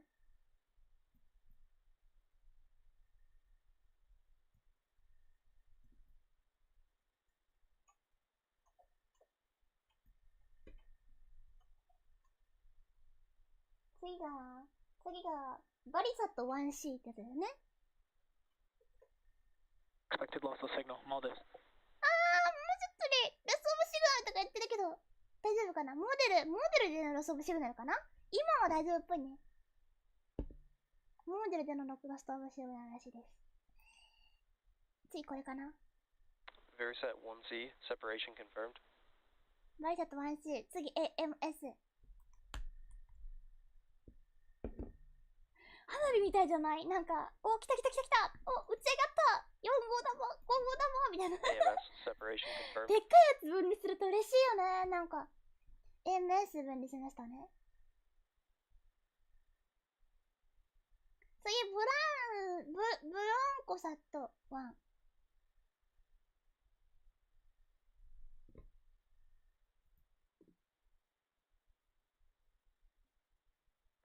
Broncos had 1 separation confirmed.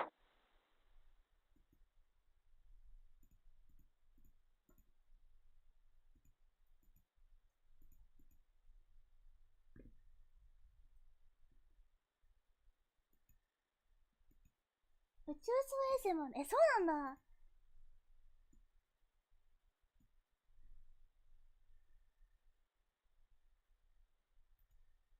NewSat 29 separation 出た confirmed. NewSat 29! ニューサットさんは本当にいっぱいつけてますよね。28、29、30ってこの中でも31もあるし、めっちゃいっぱいつけてる、ニューサット。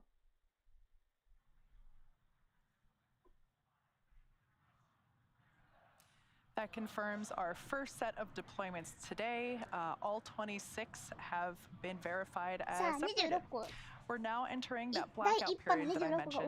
This loss of signal will last until around the T+1 hour and 15-minute mark. We'll be back just before then to get confirmation of the final 13 deployments set to happen during that time. For now, sit back and enjoy the space jams. あと残り23個で、残り13個で、全部39個すべての分離が終わるということです。まだ13個もあるんですね。すごいですね。だってまだいっぱいついてるよ、これ。ね。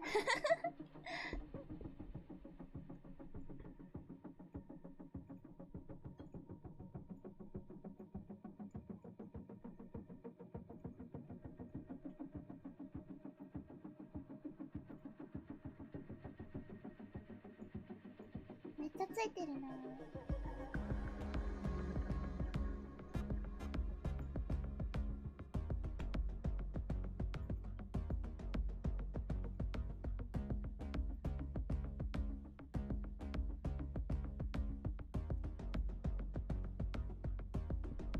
さて次は NewSat 30 separation confirmed. ニューサットサリーですね。これですね。今日の服見て、今日の服。今日の服ね、四角でいっぱいにしてきました。映像が見られなくなっちゃった。First ISI separation confirmed. First Expected loss of signal ISI Bangalore. First ISI deploy 見えなくなっちゃったかな。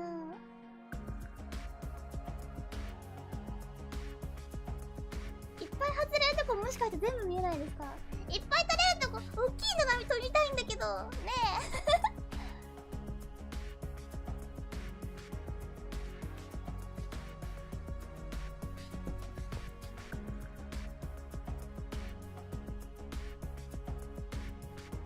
この手がチェックの範囲外ですね。そうですね。そうですね。悲しいね。見たかったね。ブラックアウトピリオドを挟みましてみたいな感じのこと言ってましたから。そうですね。悲しいですね。見れないですね。今来た。おはようゆきちゃん。来てくれてありがとう。今ね、ちょうどね、見れなくなったとこなんですよ。はぁ。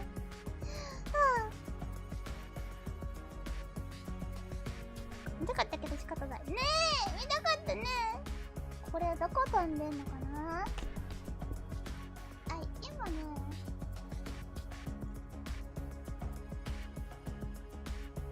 ちょっと説明をしたい。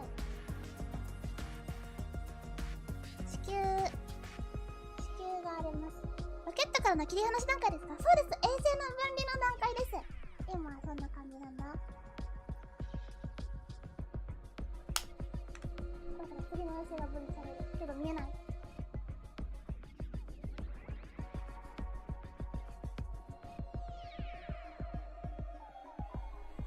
コンファームすらも分かんなくなってますね。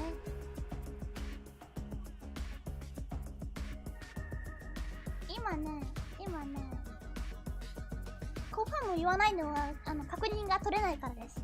多分デプロイされてるでしょうけど見られないって感じですね。この辺から打ち上げがありました。で結構こっち側にね打ち上げることが多いんだけど、今回は縦向きのこういう縦向きの軌道に乗っけたいがためにちょっと西側こっち向きに飛ばしました。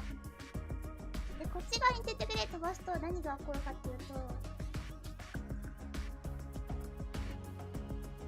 っちからてってこっちって南極通って、そのままぐるぐるぐるぐるって回すと、どこに着くんだ？南極通って、オーストラリアの横を通って、ぐるぐるぐるぐるぐるぐる。上通ってきてましたね。で、上通ってきたのが今ここです。上通った後、このまま覗っていくと、どこだどこだどこだどこだどこ行った？オーストラリア横通りの、ここ通ってんのかな？北極通って、そうですね。今、オーストラリア横から、こ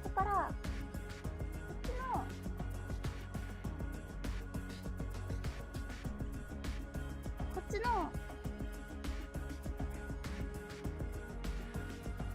こっちの方向に飛んでます。こっちの方向に。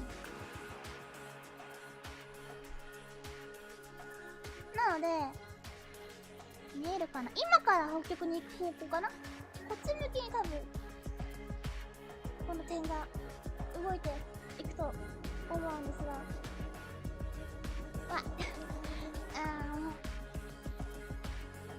こっち側に飛んでってますね。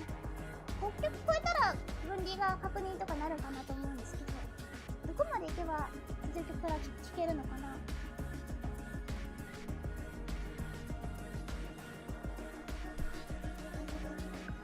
このままなぞっていけばいいって感じで結構面白いですよ。このところから、こっち向きに、こう、ツーってなぞっていくと、こっちに、南極に着いて、南極からオーストラリアの横を通って、そして、こっちの地球の方まで、こっちの地球じゃないや、ごめん。インドのこの辺まで来てますね。で、このインドの横通った後に、多分、北側にこう、抜けてると思います。やっちゃんおはよう。おはよう、しゆんちゃん。来てくれてありがとう。フロリダ、南極、インド洋、ロシアって感じかな。そうだね。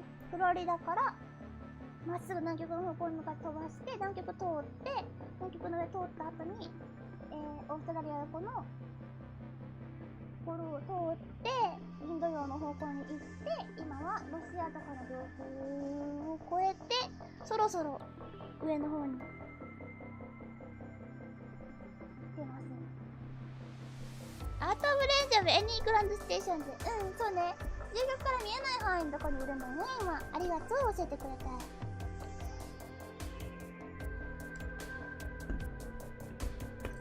イエメンとかかな。アイスちゃん、ルーク、スクイーシェット？スクイーシェ？逆さまの地球。いやいや、地球が逆さまかどうかなんてわかんないですよ。あなたの見ている地球が逆さまかもしれない。Welcome back to the オーストラリアの webcast 地図 for だからさ、南極上だったり Transporter5, するよね。 SpaceX's fifth dedicated small-sat rideshare わかんないのこれ。 program mission. We had a successful liftoff at 2:35 p.m. Eastern from Space Launch Complex 40 at Cape Canaveral Space Force Station in Florida. So far today, we've had 26 confirmed separation events and are currently waiting to hear the callouts for another 13, which occurred during a blackout period where we had no access to ground station coverage. For a full list of deployments, head over to SpaceX.com. Also worth mentioning that because many of the spacecraft are being deployed in groups or quick succession, we may not be able to confirm every deployment in real time, and we expect we might need a couple extra minutes to confirm the last deployment in this final set. Let's listen in. Let's listen it って言ってましたね。ってことは、続けるってこと？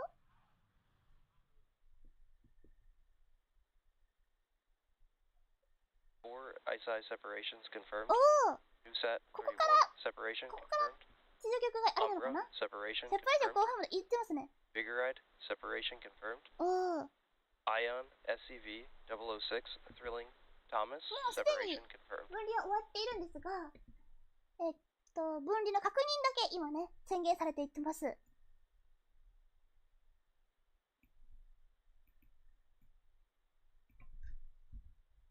電波が途絶えちゃった感じか。そうなんですよ。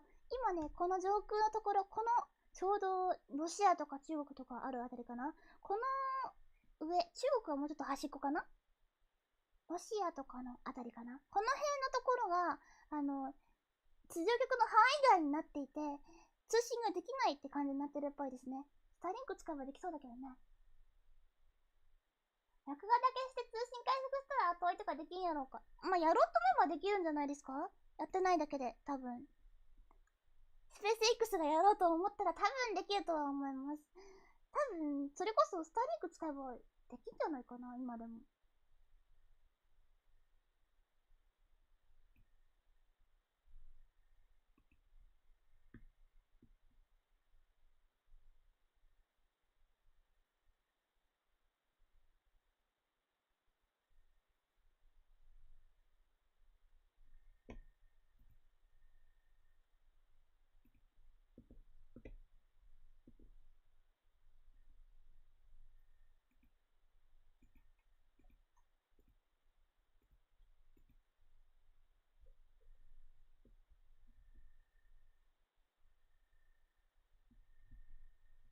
沈黙。何も流れない。まだ多分、さっき言ってたから SCB-006 までは言ったよね。So far, we've heard call-outs for 10 of the 13 final deployments. As I mentioned earlier, we're expecting to need a little bit of extra time to verify those final 3. While we wait, sit back and enjoy the space tunes. スペースチューンを楽しんでってきますね。あともうちょっと多分時間がかかるとか、エクストラなんたらって言ってましたね。スターリンクも多分使えない。スターリンクのシグナルの方向逆。そっか、今はまだ使えないのか。なんかこう、やろうと思えばできるんじゃないかなと思ったけど、ここはどうしても無理なんですね。スターリンク使ってこうやって落としてくれたらいいなって思わん？中継に。あと13個がスンとデプロイなの？13個はもう分離してるはずですね。11分15、1時間15分22秒のところで、多分全部分離終わってるはずなんですけど、地上局から見えない場所、通信ができない場所なので、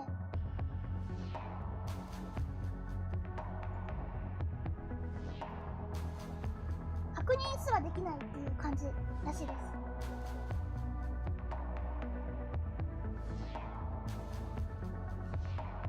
録画だけして後で放送するっていうのは全然できると思うよ。ただあんまりこう機体側に録画の要素があるかっていうのがないのかもしれないね。なんか録画しておくというよりかはこうダウンリンクをずっとしてるみたいな。機体側に保存しておくかどうかじゃん。だからそれを機能を持たせてるかどうかだよね。Starlink forwarding can't be used at deployment altitude in above Starlink. 向きが違ってくるね。Starlink pushes downward to the rocket can't receive signal. Also, Starlink forward isn't designed for high burst signal. And the process happens because the rocket is moving at high speed relative to the satellite. なるほどね。ロケット速すぎるか。ドップラー効果になるか。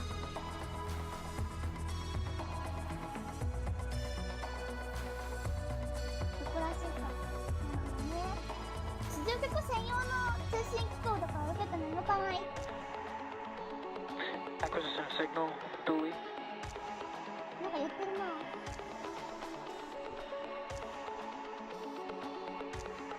できなかったできるもんな。ロマンね、だよね。見えないところを見えてほしい。それこそ自分でさ頼んだ衛星が分離する瞬間とか見たくないですか？めっちゃ見たい、リアなら。今日はね、こんな感じの四角いお、来た。残ってんのかな。四角い感じのそうですけど、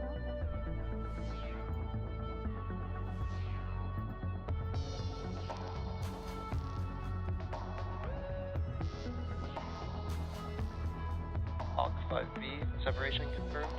Hawk 5C separation confirmed. セパレーションコンファームで言ってきましたね。今フォーク 5B とフォーク 5C って言ったかな。ここかな、ここですね。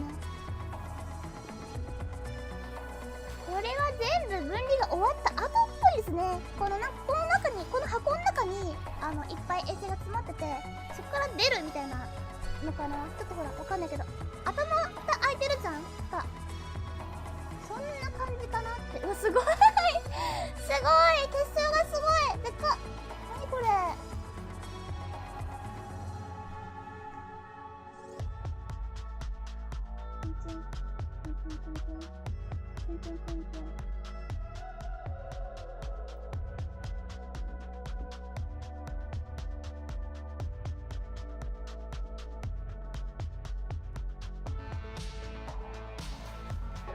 オキシゲンベントありがとう。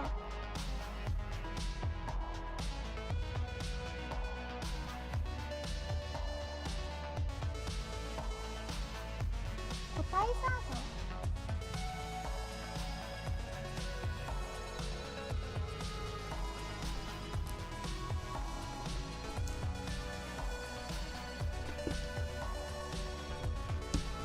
この辺にベントがあって、それの酸素かな。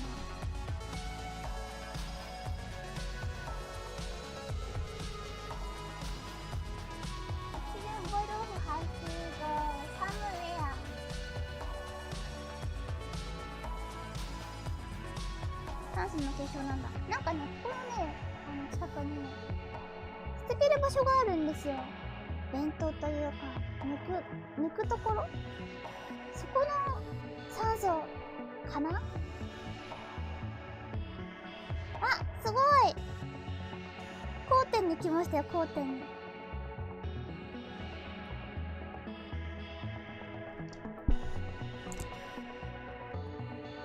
今はここですかね。ここですね。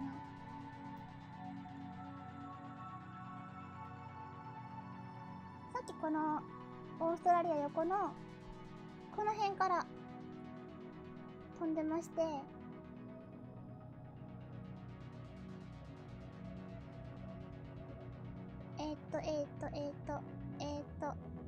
全然違う方向飛ばしちゃった。この辺飛んでて、こっちの方向に、こっちか。説明しづらい。オーストラリア横飛んで、こっちの方向に飛んで、こ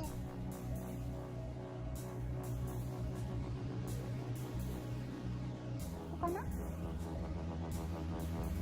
っちの方から上に行きました。で、今ちょうどこの北極の方まで来てるっぽい。上でこう軌道が重なってるのってわかりますか？これ多分次の軌道が出てますね。次に地球を1回転したら帰ってくる軌道がここになってると思います。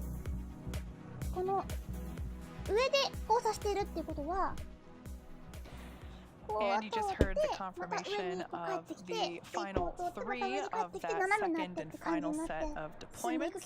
So bringing our total to 39 deployments. A full listing of today's payloads can be found over at SpaceX.com. We'd like to thank you all and to all of our rideshare customers for their support on today's mission. Continue to follow us at SpaceX.com, Twitter, and Instagram for updates on future missions and milestones. And if you're excited by what you saw today and want to join our team, visit SpaceX.com/careers to learn more. Thank you to all of our viewers for your continued support. All payload separations confirmed. And have a great rest of your day. 全部コンファームって言ったわ。オールペイロードセパレーションコンファームやって、全部の打ち上げやったやつ、ペイロード衛星が分離完了しましたと言ってましたので、これで全部分離完了だそうです。お疲れ様でした。5時ですよ皆さん。スターライナーの着陸まであと2時間くらいしかないので寝ましょう。皆さん、お疲れ様でした。Just a congrats for all the people fan! ね、よかったね。全部見れましたね。よし。ドッキングなので、アンドッキングか。アンドッキングの方は、スターライナーの方はもう振り返り配信なしで、次の、着陸の時にでも振り返り配信もするならしましょうね。それから、これのウィンドウキャプチャ消して、こっちの、SpaceX さんとの方の、We're going to 一応、 41 separation confirmed. 最後に写真だけ撮っておこうかな。はい。朝5時？もう明るいやん。朝5時やで。5時3分やで、みんな。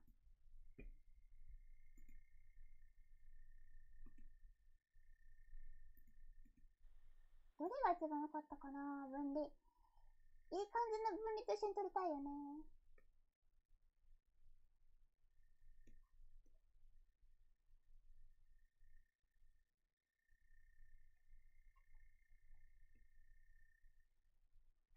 sure to come back live with us.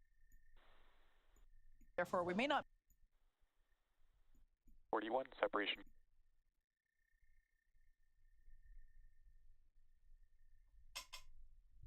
大きいの外れた時とかねえ、いっぱい見たいのあるんですけど、ちょっと待ってよ。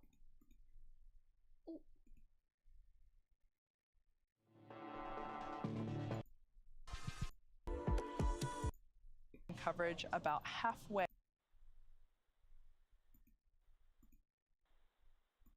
Acquisition of signal, Bangalore. It's also worth mentioning that because many of the spacecraft are being deployed in groups or quick succession, therefore we may not be able to confirm every deployment in real time, but you should hear most of those deployments called out by the operator on console. But for any that we don't hear in real time, we'll try to provide updates by the close of the webcast.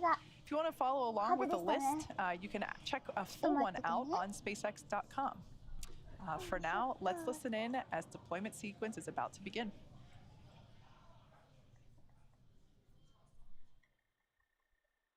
Geo Optics, Cicero 2, Vehicle 2, separation confirmed.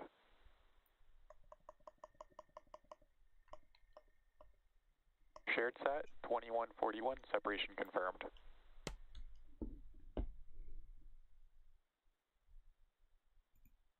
NASA Pathfinder Technology Demonstrator 3, separation confirmed.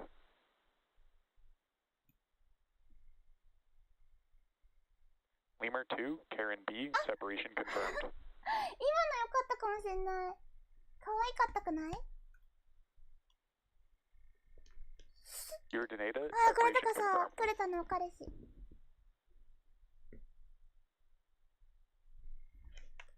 Geo Optics, Cicero 2, Vehicle 1, separation confirmed.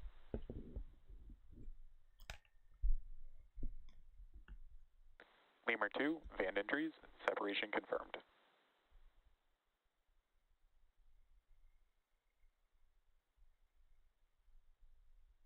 Spark 2, separation confirmed. どれがいいかな。この辺に。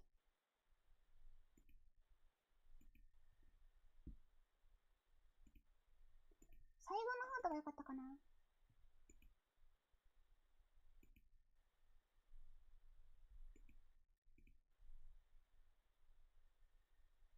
Around the T+1. Broncos have 1, separation confirmed. 確かこの辺だったよね。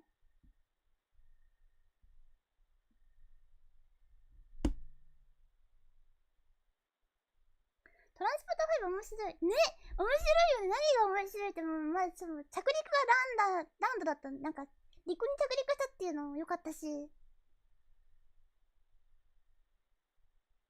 USAT 29, separation confirmed. でかいの来てるね。けどなんかこの辺かな。 Verisat 1C, separation confirmed.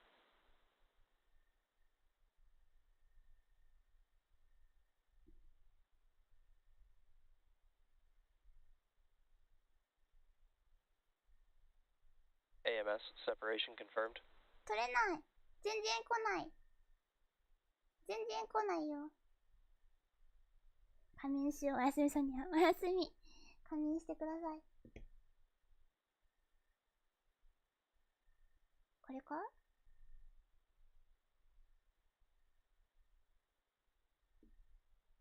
？Broncos have 1, separation confirmed. 見えないや。Separation いいや、適当 confirmed. で。いや、もうセパレーションしよう。じゃあ、GHG set, これ C4, を penny separation confirmed. こうして、前もやってたんだけどね、これ。Planetum 1 and spin 1, separation confirmed.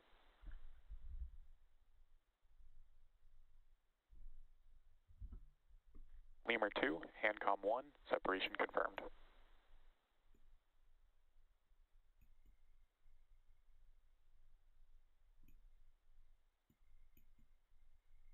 GHG set, C3 Luca, separation confirmed. 分離。リアサット放出。NASA CubeSat proximity operations demonstration separation 分 confirmed. 離や。分離や。うまいこと言うな。分離やって何？分離や。分離や。なんだそりゃ。Connecta T1.1, separation confirmed.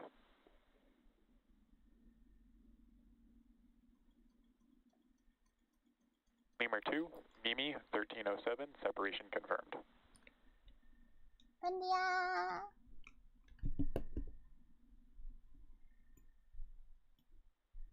こんな感じ？分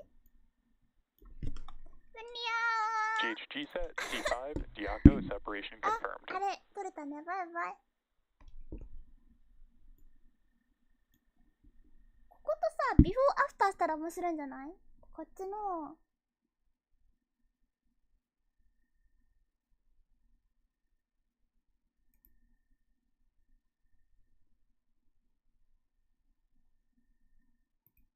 アフター。これ面白いんじゃないかな。ここと、ここと、こことか。ほら、見て見て見て。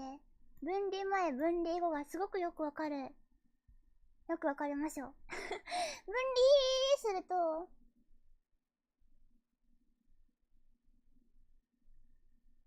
本当に空っぽになってましたね。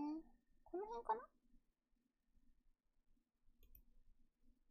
逆側かなこれは。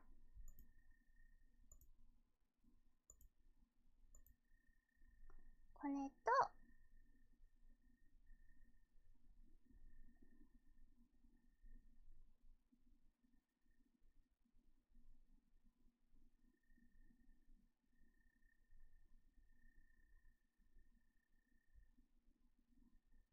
これか。せーの。ピッ。おー、全然違う。だいぶ取れましたね。この大きいやつの分離見たかったけどね。全然見られなかった。今日は分離屋で、はい、よろしくお願いします。分離屋。あとは、リプレイ全然してないね。リプレイしたかったけど、とりあえずじゃあ、あとはもう、寝よう。リプレイを一つ寝よう。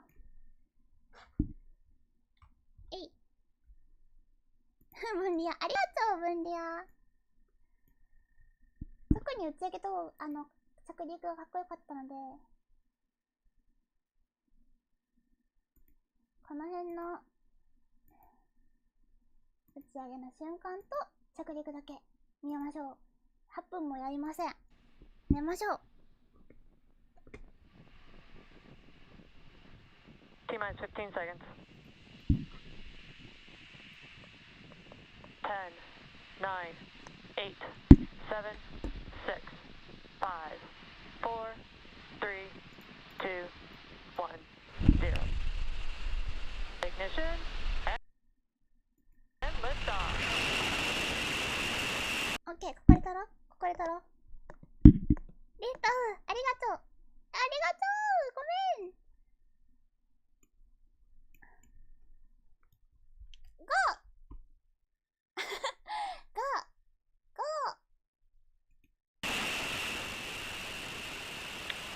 chamber pressure is nominal.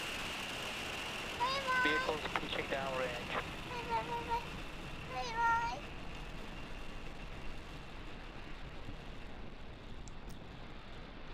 です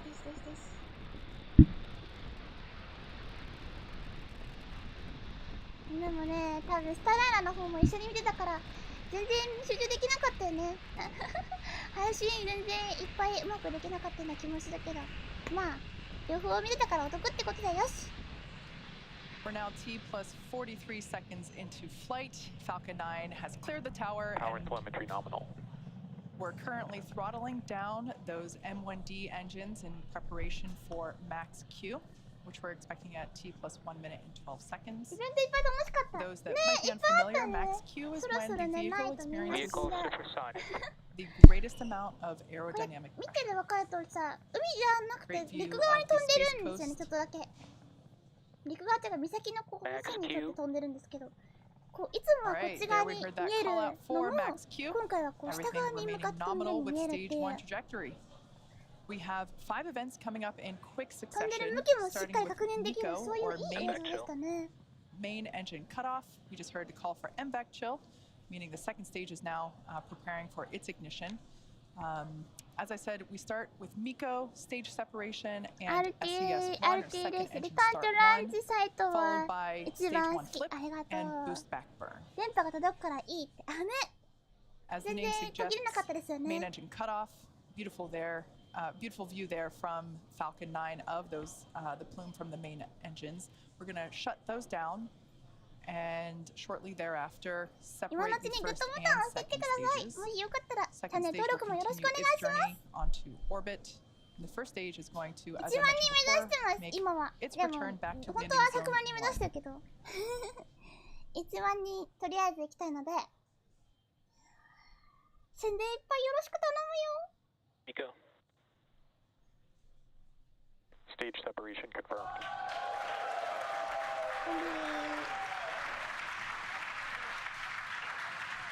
このブーストバックがすごい良かったですよね。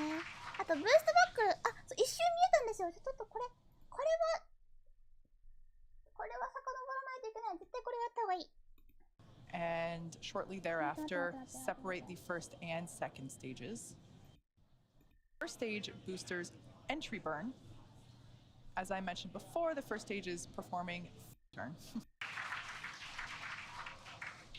この一瞬を見たい。この一瞬は見なきゃいけないと思ってましたけど、全然見れてなかったけど、ちょっと一瞬だけ映ってますよね。2段目、これフェアリング、頭がめちゃくちゃ、なんかちょっとこう見るとちょっと気持ち悪いサイズ感なんですけど、頭2段目で分離した1段目がこんな感じで帰ってきてます。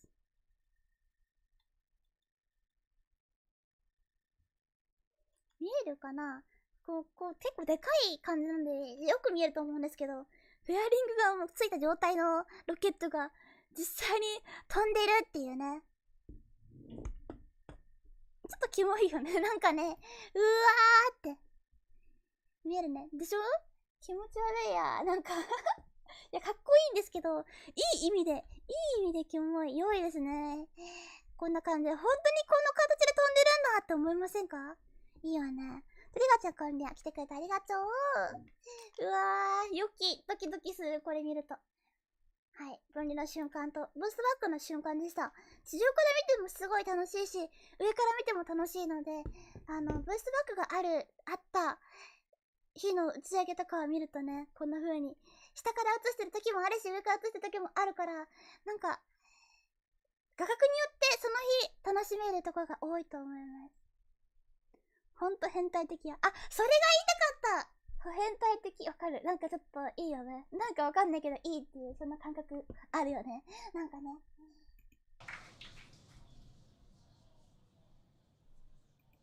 これすごいね。やっぱ何度見てもフェアリングついたまま飛んでるの面白い。フェアリング取れる瞬間もさ、下から見てみたいよね。なんか。こんなに綺麗にさ、宇宙にいるやつがさ、見えるのもすごいよね。ほぼ90キロね。ほぼ宇宙っすよ、ほぼ宇宙。The flip, of course, is required in order to reorient the first stage so that it actually flies back toward Florida. 頑張って帰ってきてる。 Think 1 of 段 it 目ちゃん kind も of け like 投 a げで可 giant 愛いです。 U-turn.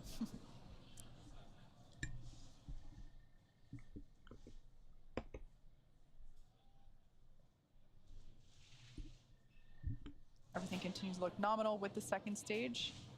Beautiful glow from the MVAC engine there on the right-hand side of your screen.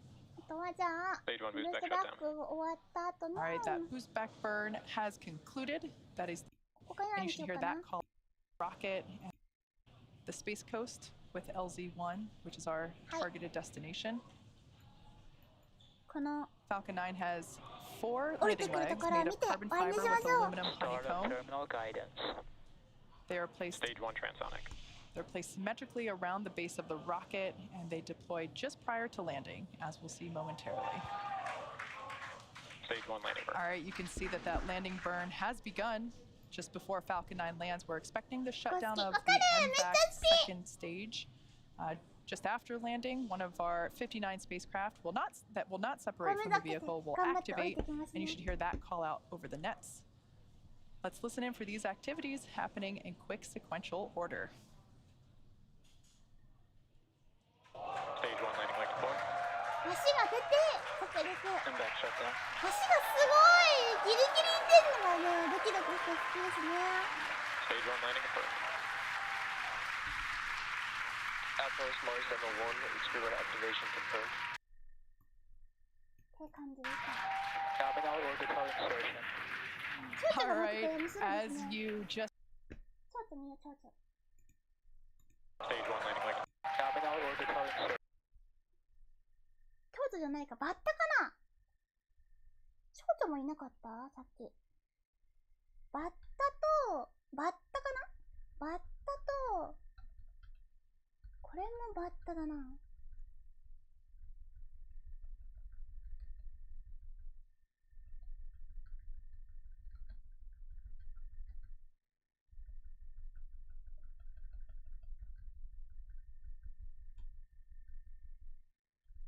バッタかな。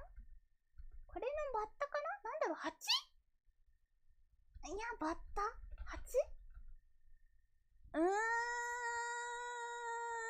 ッタなんだろうこれ。うわ、すごい形してる。何この虫、知らないんだけど。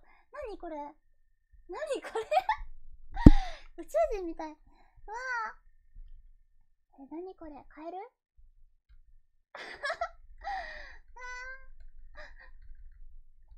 これもバッタかな。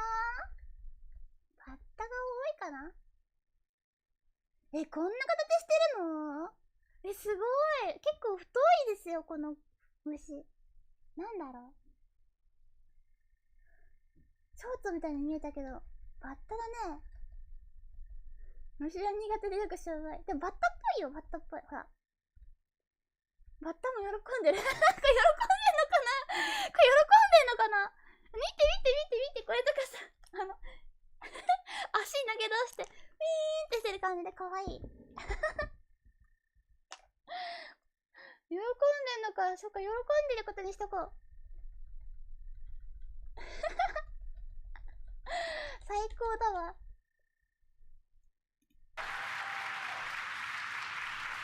テンション高いの、おめでとうって言ってんのか。楽しいね。かわいいかわいい。バッタだね、バッタ。ガかな。この腹の太い、でかいやつは、お腹でかいやつはガかも。ほら。これガですね。ガだ。蝶々かと思ったけど、ガに近いかな。羽ばたき方もいいですね。なんかこう、パカって、パタパタする感じなのかな。でも、バッタ？でもこの足のしまい方は、蝶々？この感じのが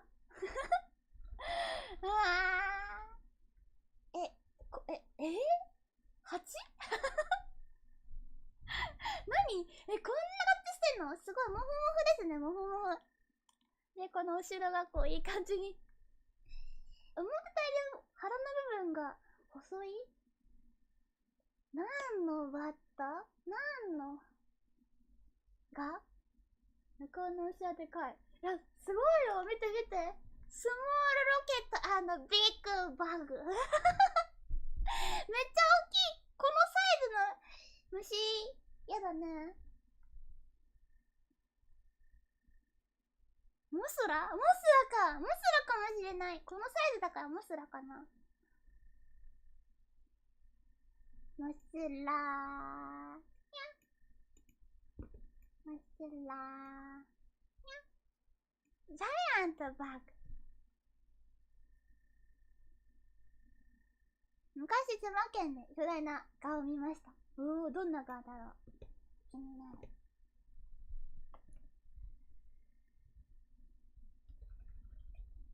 えい。Alright.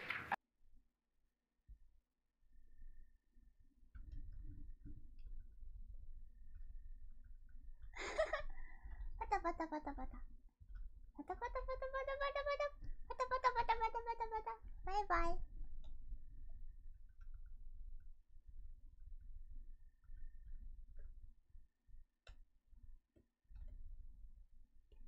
Heard we had nominal orbit insertion.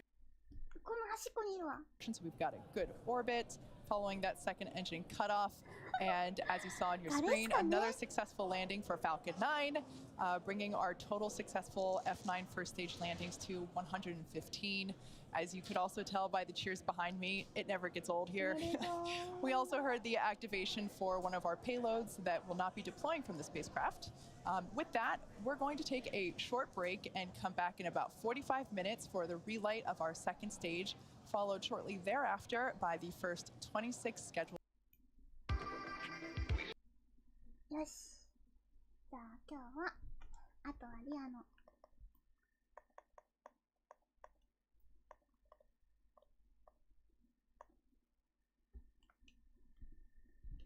リアと、この子の、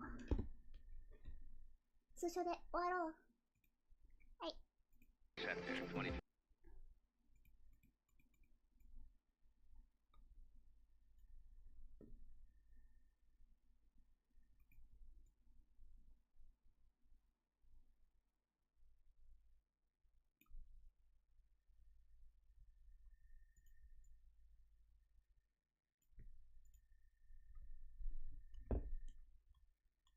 真っ黒じゃん。ね、めっちゃ黒いじゃん、今日。どうしたん？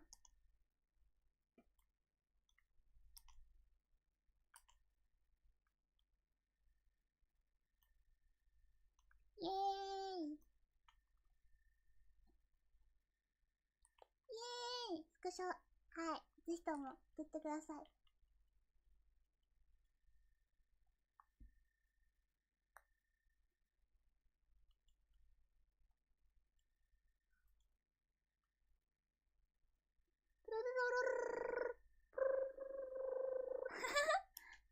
これスピ。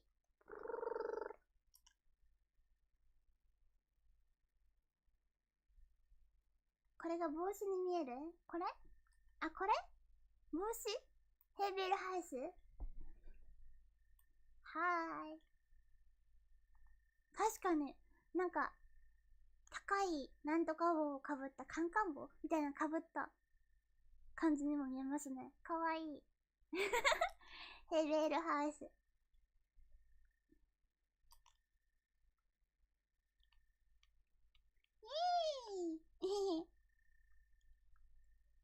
グリッドフィンがシルクハットに、ね、なんかそんな感じで見えるね。素敵だわ。紳士なんですね。真っ黒。ちょっとここに顔描いてさ、塩ビ服着せてさ、シルクハットの塩ビ服。ちょっと違うかな。かわいいね。てててててて。お疲れ様でした。8回目のフライトお疲れ様でした。12回目頑張って、12回目まで頑張ってください。ジェントルマンファルコン9。いいね、その、新しい概念。はい、ということで。すごい可愛い感じのファルコン9になりましたね。次これ飛ぶとき、ちゃんと白いんやろうか。こんな真っ黒で大丈夫なのかな？すごいね。真っ黒だね。まあ、また、ちょっとはマシになって帰ってくると思うので、次のフライトもお楽しみに。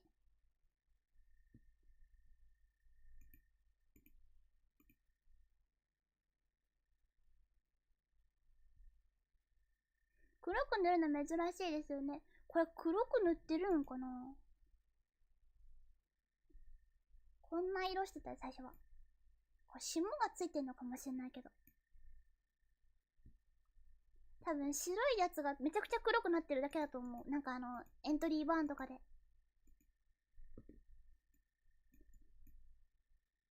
炎にさらされて、すすがついて黒くなってるだけかな。多分。真っ黒。リアの服もだんだん白から、ちょっとなんか、茶けてきてますけど。こっちも写真撮って終わろう。はい、チーズー。すなんだ。そうなんですよ。すすなんですよ。この、頭のとこも結構黒っぽいでしょ。これも再利用してるからなんだよね。なんか、毎回塗り直すのやめたんだって。綺麗に、こう、してもいいんだけど、綺麗にしすぎずに、これぐらいでいいやっていつも。だからだんだんいっぱい飛んでる子ほど黒いです、この機体が。はーい。はい、チーズ。イェイ。イェイ。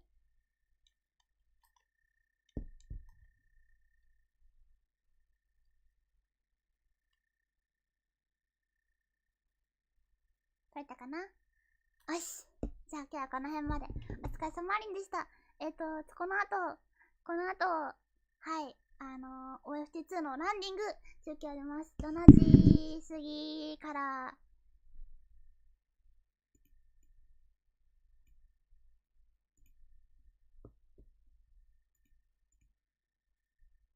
ですかね。着陸は7時49分なので、まあ、7時49分だから、その10分ぐらい前には多分突入入ってるから、7時15分ぐらいかな。あ、2時間寝れませんね。2時間後に会いましょう。2時間後に会いましょう。おやすみソニアン。バイバイ。お疲れ様です。寝ます。じゃあねー。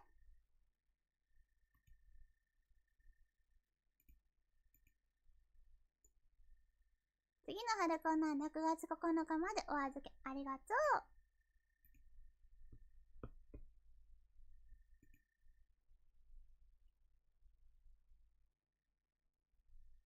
春コーナー9も毎週のように飛ぶから、たまにはお預けても全然いいと思う。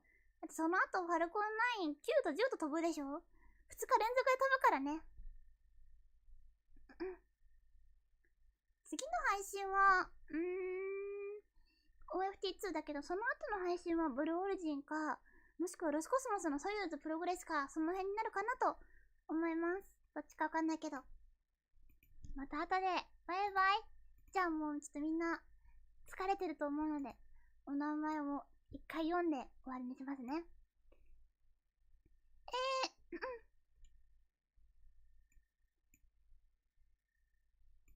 よし。お疲れ様あり。ケトちゃんありがとう。TWR ワンモンちゃんありがとう。サノンちゃんありがとう。中でもよろしくちゃんありがとう。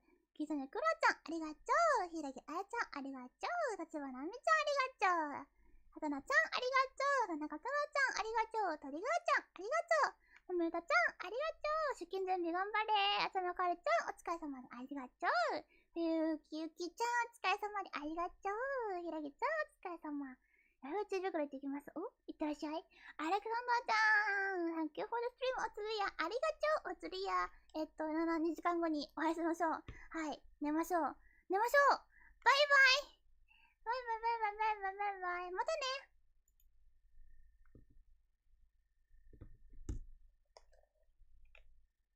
朝じゃん。